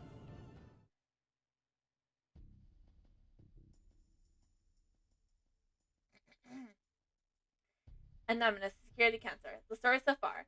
The SSR started experimenting with the time machine and America goes apeshit. Give me that time machine. Give me that time machine. SSR. But I refuse. Eastern powers and Soviets get cocky. How do you feel right now, huh? How does it feel? Bring us to the end of the regularly scheduled Cold War. U.S. I'm gonna bomb you from Japan. Then we'll invade Japan. Oh shit! Right now. The SSR is kicking ass. Hoshida and the ER Japan are screwed. They're coming for central Japan now. People of Nagoya, get the fuck out! Amateurs who didn't know nothing about strategies need to shut the fuck up. The FDS may look like they're retreating, but they have actually got a defense at Mount Fuji. They're about to start counterattacks. Mount Fuji, the Mount Fuji line, WWW. Who the hell is dumb enough to believe Japanese and more Imperial High Command, WWW? We better not start hearing calls from for Kamikaze pilots soon. Shut up, noob! Idiots like you are the real threats to Japan. Wait, what the hell is happening to the collective right now? Self-defense. America is only interested in protecting Okinawa. So what the hell is the FTD going to do to send off Siberia?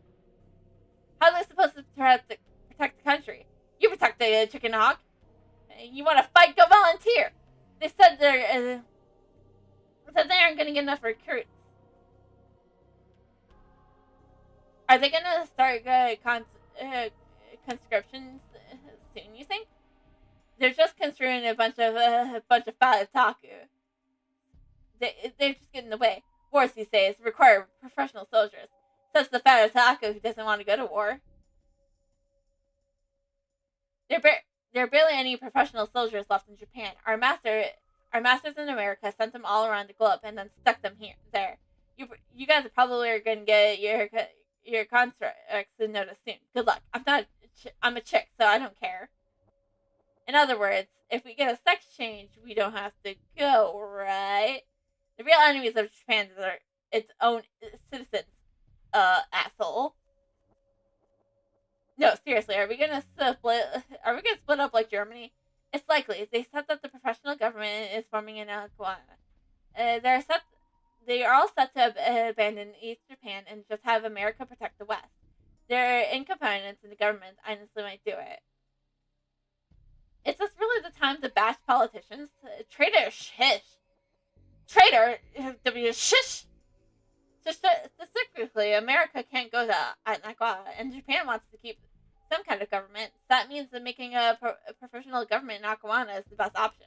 You bashed the hell out of Okinawa up until now. Why are you... Now you're telling me this? Shut up, traitor. So if I'm a traitor, what are you? You're posting on Chan right now. That means you either flood the country or rent to Okinawa. Today, is this today's you don't get to talk, Scrud?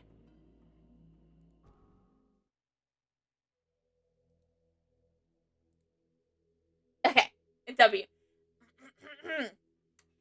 Let's read some tips. A shortened version of the Japanese word for laughter are warati. Wari.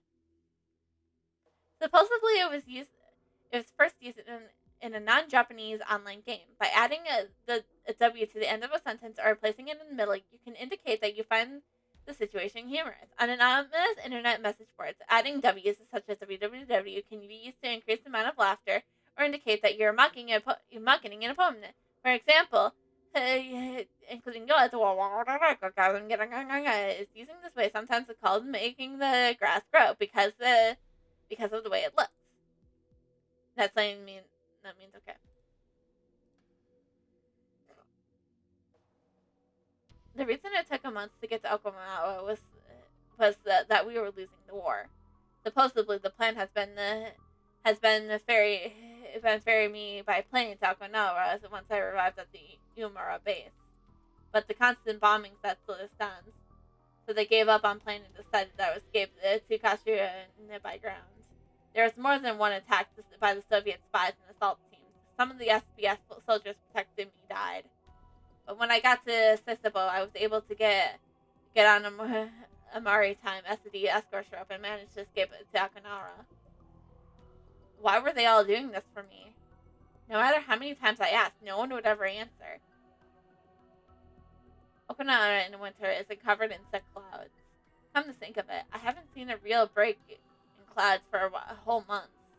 I was thinking about that when I was loaded into a van with the dark tinted windows that had come to pick me up from the port.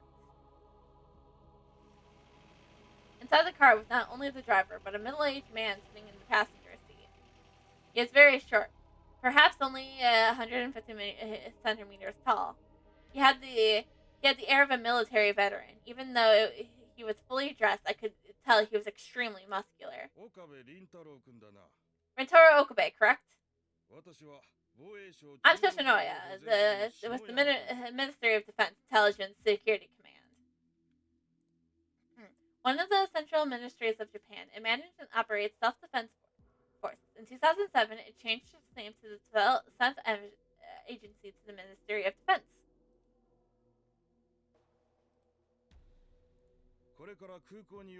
We're gonna make a stop at the airport, then head to Okuroba's Defense Bureau in Canada. I'm sure you're tired from your long journey, but I'll hang you for a little while longer. Right. Out of the 8 local defenses in the bureaus of Japan, its center is the Japan's Ministry of Defense in Okurana.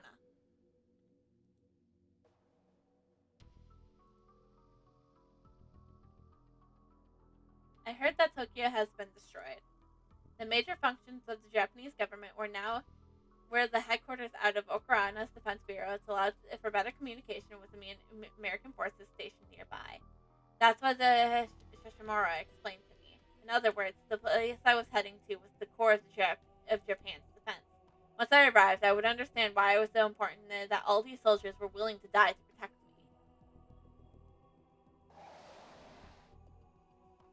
The car stopped in front of Nara Airport for a while. An airport in Okurana. It is the hub of the airport in the Okurana era. The airport is also the home of the self-supporting Nara's airbase. As of 2009, it was the 6th busiest airport in Japan, as measured by the numbers of arriving travelers. And then I saw a surprising pair get on board.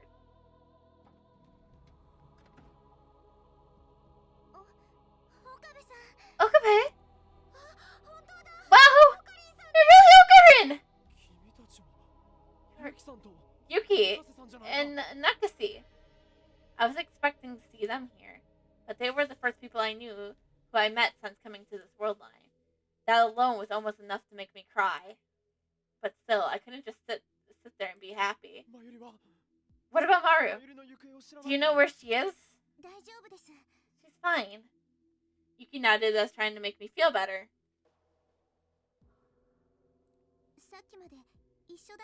She was just with us. Just with you? That's right. Machi and Romeo and Luca and Karere. We got to the airport this morning. We're all waiting because they said we could go to some place called the Defense Bureau where we'd be safe. They just said they'd take Fubuki and me there first. And then they had us get inside this car where we found you. Anyways, I'm glad everybody's safe.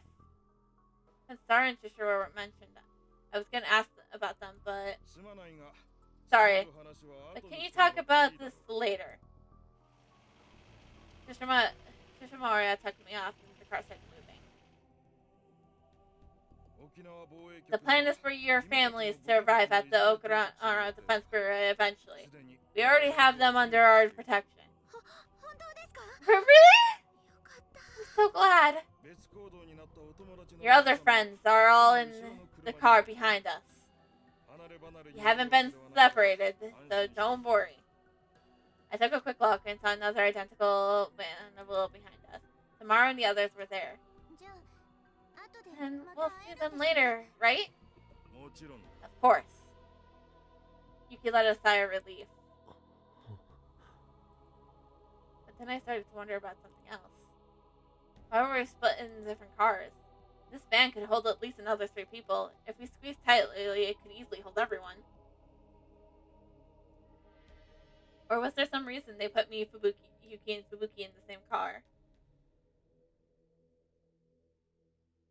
The car drove along on the Okurana monorail for a while. Then once us passed. The only railway operating in Okura. As of 2011, it runs approximately 13 kilometers between Nara Airport and Shizuoka and Shushikal, with a 30-minute transmit time and 15 stations along the way.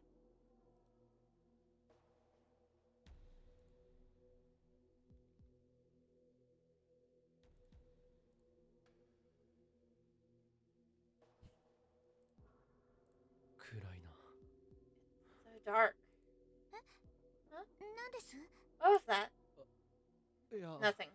Just there's all these stores, but they're all dark.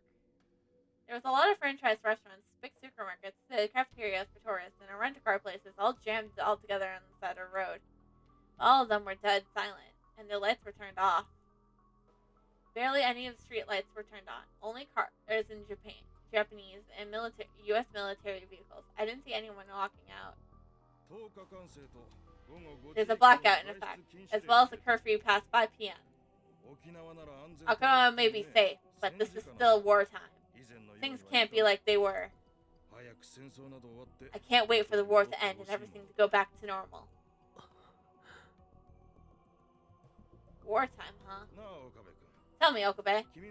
The Okirano you knew was a bright, fun place, even at night, wasn't it? Oh, I wouldn't know. I've never been to Okirana before. That's a shame. Then I pray you get to come back for a good vacation sometime. This really is a nice island. The car headed up from the bypass over a land bridge and then to another road, and we quickly came to a long tunnel. I actually wanted to ask the three of you some questions before we got to the bureau. That's why I have you riding with me. Huh? My guess was right. That meant there was something that he wanted to ask just the three of us. But why us three? I wasn't particularly close to Yuki or Fubuki. I only ever started talking to them a few months ago. And then I just shook my head. That was before the world line changed. Maybe things were different in this world line. I had no idea what my relationship was to anyone else in this world line. Since the FPS was treating me so well, I didn't want to make Shoshinoa suspicious. I decided it would be best to leave most of the talking to Yuki and Fubuki. Yuki, am I? Yes?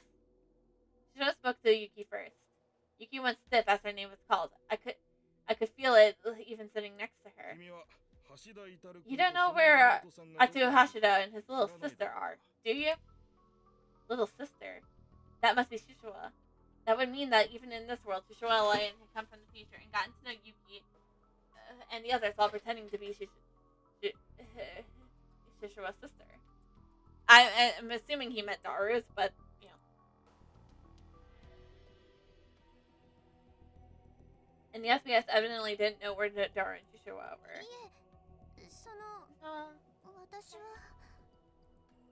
Yuki felt silent and glanced over to me as I expected to help. But I didn't know where they were either. I didn't have any memories of this world line, so I had no way of answering. But Yuki's attitude bothered me. It was as if she knew where they were, and was deliberately hiding it, and that I was supposed to be hiding it too. I could figure that out. I'm sure Shishimori could too. A strange tension filled the car. Yuki was trying to hide it? From who? You sure you don't know? Shishima turned around from the passenger seat and asked again. I'm sorry. Yuki bowed her head in apology. But you were very close to him, weren't you? You were his lover, and yet you heard nothing? You know that cell phones don't work anymore, right? There are plenty of ways to get in touch with someone besides a cell phone. But I really don't. Nothing from his sister either? Nothing. By the way, I'm told that you were researching something with Hashida, Okabe. Huh? I wasn't sure how to react when this conversation started towards me. Researching what? I wonder what it could be! Not like the overarching of this, like... Uh-oh.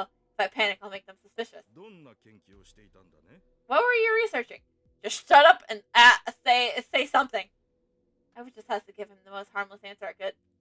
研究という It より wasn't really なん research. ていうか It was ちょっ more とした like 発明のアイデアというか invention. Exchange. 発明 Inventions. 竹とんぼに Like when you CCD could attach a カメラ CDD つけて空撮 camera でき to ない a か bamboo とか copter and do aerial photography. A charge coupled device, a camera is a camera that uses semiconductors, and a normal person in terms refer to an extremely small camera. Like drones. 掃除機の背景 Or を whether ドライヤ you ー代わ could りに use して the みる heat from a vacuum cleaner as a hair dryer. ほう Oh, なかなか面白いね that's interesting. それじゃ何か Then you とんでもない weren't ものを saying 作ってい making て some それを unbelievable 知らない and ために running 我々 away か from ら us 逃げ so た that we wouldn't find out what it was. 逃げた Running away? Damn! I responded. That was a mistake. But does that mean that Adara and Shishiro were hiding from the SAMSL's chaos? If the SM risked their lives to protect me over the past months, shouldn't I be asking them for help? I got even more confused. 知らないのならいい If you don't know, then that's fine. We'll talk about Hashida and his sister some other time. Somebody please tell me what the right answer is. I don't know either, Ulgrin. How am I supposed to respond here? 中瀬克美さん Katsumi and that's 君には別に but 聞きたいことがあ there's る something else I wanted to ask you. Me? This time it's Buki's turn to jump into her seat. いやいやそん No, な no. 緊張しなく Don't てい get い so 大した nervous. ことじゃない It's nothing big. Or, oh, she's my fun. Clearly starting to get scared. Her reaction was strange, but it was too strong. Maybe the self-defense forms weren't really simply protecting us. For one thing, there was no way normal civilians like us merit such important treatment. But then what were they after? No, I could guess. The time machine. This war started with Russia's time machine experiments. And of course, Nakabaki was involved. I learned I learned from some of the soldiers that even this world and he sought asylum in Russia. And Shishiwa was a time traveler from the year 2036. If Shishiwa was here in this era, that meant it was Daru who made the time machine that brought her here. If you had a time machine, you could change the outcome of this war. It would make sense if that's what the Japanese thought. That would make sense if that's what the Japanese government thought. And if it was why they were trying to capture Daru, Shishiwa, and their friends. Once I realized that, the whole situation started to feel terrifying to me. Was this car really headed towards the Okinawa defense barrier? And if it were they really going to keep us safe there? About this physical you underwent last week. Was there some problem? No, you almost recovered from the wounds that you sustained in Tokyo. And health-wise, you're fine, but under a lot of stress. Oh. Well, not surprising, you survived that terrible bombing. No exaggeration to say that the most civilians would have PTSD now. Post-traumatic stress disorder from the 4th edition of the DMS-IV, the American Diagnosis, the Statistical Manual and Mental Disorder, published in 1994, caused by severe shocks from experience, accidents, disasters, crime, or another serious traumatic event. This mental disorder causes a number of stress-related issues. Symptoms include psychological instability, insomnia, confusion, memory troubles, and other problems that last for over a month. Okay.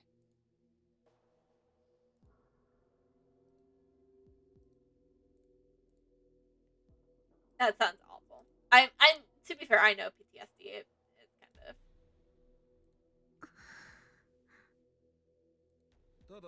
But it seems like your symptoms are a little different than most people's. You have a very realistic dreams, for example. Particularly in severe instances, most of them, they could be almost called waking dreams. I'm told that at times you lose the ability to tell the differences between dreams and reality. Isn't that just PTSD though? Ibuki was too scared to speak, so Yuki interrupted courteously. It's rare to see Yuki act like this. If nothing else, I've never seen it before. It was plain now. Yuki didn't trust Shishimura. In fact, she considered him an enemy. No, it's very strange. Shishimura paused for a moment for effect and rubbed his chin. There's others who say they have very similar dreams. Not just one or two. What? Of course, to a degree which they suffer from this problem changes. But if we found more than 10 in Japan alone, they exist in other countries too. Well, we only got information from the West. That's just a coincidence, isn't it? Ibuki was incredibly frightened, so I spoke in her place. Have you heard of Pushin, right? Fictional Vladimir Vladimirovich Pushin. From 2008, he was the second president of Russia. After 2008, he became the prime minister and a former KGB agent. Okay, so he's basically Putin. Suddenly, Shishima gazed towards me and asked me a question. Pushin? The Soviet General Secretary? I almost said the president of Russia, but managed to stop myself. The Soviet Union still existed in this world line. Pushin's title was War Secretary, not president. I heard that during my time in Yumura. Correct. But interestingly enough, Natsky referred to him as the president of Russia. What? Sorry. Paying attention. Not really what you call a good student. No, that's not it. It's one of the strange things about all of the people who have these dreams. They called him President Putin. And they all call Gobanashi and Liston's presidents too. Boris Nikola Liston, a former USSR politician. After the fall of the Soviet Union, he became the first president of Russia for tradition, as well as the prime minister, died in 2007. Fictional. Makis Sarkozy Bokatrich. I'm sorry, I'm not really good with General Secretary of the Soviet Communist Party, the last leader of the SSR. He executed the Persokyash plan and brought the Cold War to an end.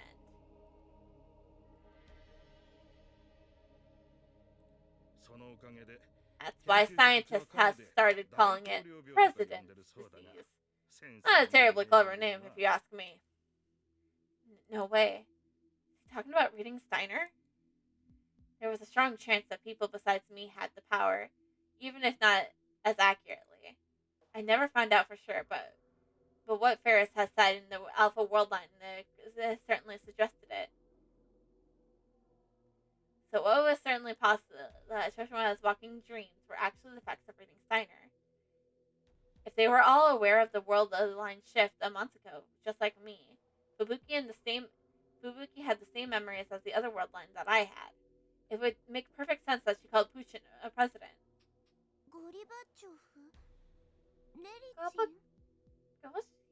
Listen. You don't know them. Didn't they teach you that in world history?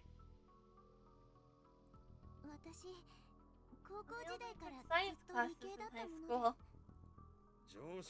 I thought everyone knew about them. Do kids today not know who they are? I find that hard to believe you're all that ignorant. I'm sure you know about Gababachi and Leston, right, Okabe? Yeah, I suppose. I suppose a poker straw and the fall of the Berlin Wall. Russian for Reconstruction, a policy of economic revolution via the introduction of the market-oriented economics that implemented in 1985 by the Soviet Union. Originally attempted to reboot a socialist economy. Party one-party dominance and the collapse of the USSR.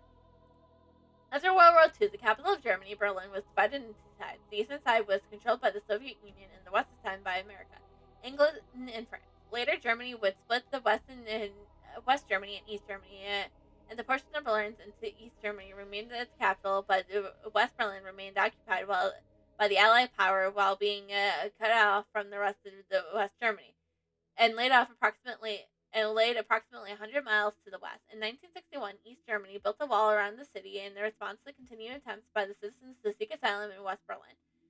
This was the Berlin Wall. Until its destruction in 1989, it was a symbol of divide between East and West Germany. Additionally, the West of Berlin was never a West German territory. They simply operated as a stand-in for foreign affairs in the current administration. はい。 Yeah, それも教 they 科 were 書 in で。 textbooks. The second after the second, the words were an alarm went off in my head. Something was wrong. There was something strange about what Shishimura was saying. And then I realized the East and West were caught up in the middle of a world war. How could Berlin, the wall, have fallen? And then the Gaffiasha really executed Protagosha. By the time I realized he tricked me, it was too late. My panic appeared on my face. うん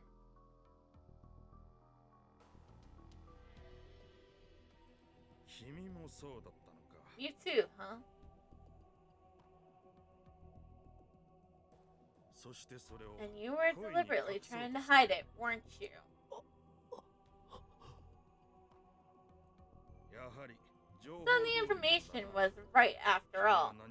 You know something important. Listen, Okabe. I want you to tell me. Kishima suddenly laughed. It was a bitter laugh. It was eerie, so. Go, Gabachi. Limitation. Who were these people? Who were these people you all kept talking about? We don't have any data on them, and neither do any of the Americans' intelligence agencies. That data doesn't exist. Doesn't exist. I looked over at Yuki. From the look on her face, I could tell that she really had no idea who they were. Perestroika, the fall in the Berlin Wall. Did these things really happen? Tell me, please. But I couldn't answer. I was thinking of something completely different. I suddenly realized why the world line might have changed a month ago on Christmas Eve. What if Russia used a time machine that day in an experiment to change the past? The goal of the experiment would have stopped the collapse of the Soviet Union. And if the result of them changing the past was this world line, how foolish! A single change in the past, and the butterfly effect makes the entire world different. Part of Chaos series that says if a butterfly flaps its wing in Beijing, a storm would occur in New York. Even a small change in the current starting conditions can lead to radically different results. Chaos theory states that it can be difficult to predict the outcomes of the system, that the equation describes them are extremely simple. But this does not mean, however, that these outcomes are random. It means that even a minor change in the process can cause an exponential divergence in the results. Also, this theory does not apply to short-term predictions. Did they know how many people died? Have you and your friends really experienced the history of a different world? They have, and I have. I just can't believe it. It's just nonsense cooked up by some crazy scientist. He was about to push me further when he heard the sound of an incoming call on his cell phone.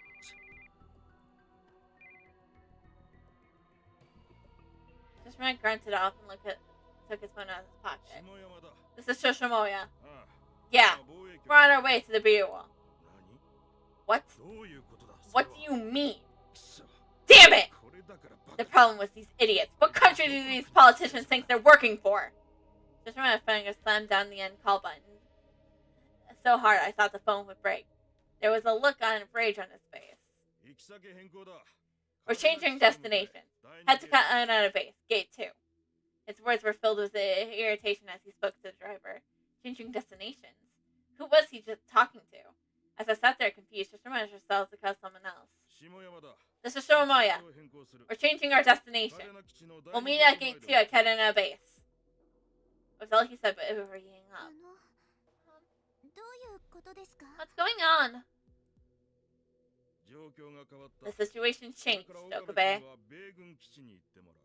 Okabe is heading to a U.S. military base. From there, you might get to take a fun trip on a U.S. Air Force plane to America. Do I get to see Kasuru? Is this in the world line where Kasuru is alive? America? I'll ask them to make sure you get first class accommodations. But don't get your hopes up. They don't listen to us any more than you listen to a yapping pet dog. Why America? I don't know if it's the CIA or the SNC, but someone wants us to hand you over.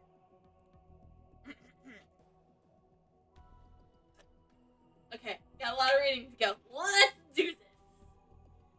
American National Security Council, an organization that works directly for the White House and the advises the President on national security matters. It consists of the President, the Vice President, and the Secretary of State, the Secretary of Treasury, and the Secretary of Defense. Abbreviation used by the American Central Intelligence Agency. The CIA reports directly to the President. They engage in spying and intelligence gathering and political manipulation in foreign nations to guarantee America's security. They are said to have been involved in many major historical events. Canada Air Base, an American Air Force base in Japan. It has twice the area of Tokyo's International Airport. But why? Ask them yourself. And then he turned back to the front and fell silent, refusing to answer any of my questions. The car went down the road for a while until we got off at the exit that read South Okinawara.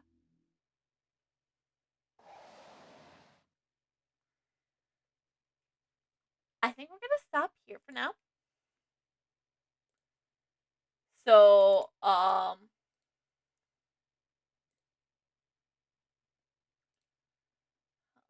save.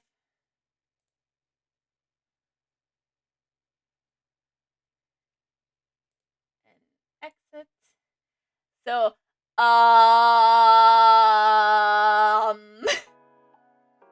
that took a turn.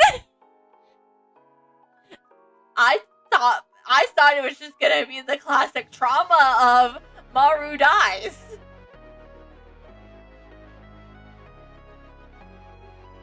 And now we're wrapped in a war. Yay!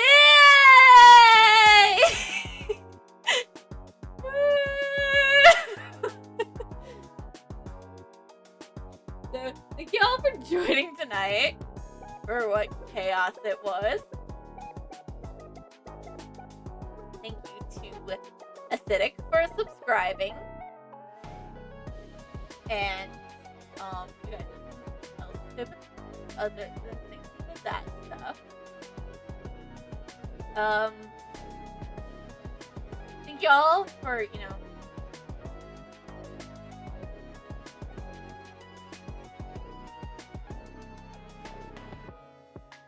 thank you to anyone who was watching on TikTok. I know it's a little weird for me to not see chat, so with TikTok and everything, but I'm trying to work on a way to see it, and I'll probably maybe try to figure something out on Saturday. But for anything, for now, I'll be, like I said, I'll probably be back with more Professor Layton and the Diabolical Box on Saturday.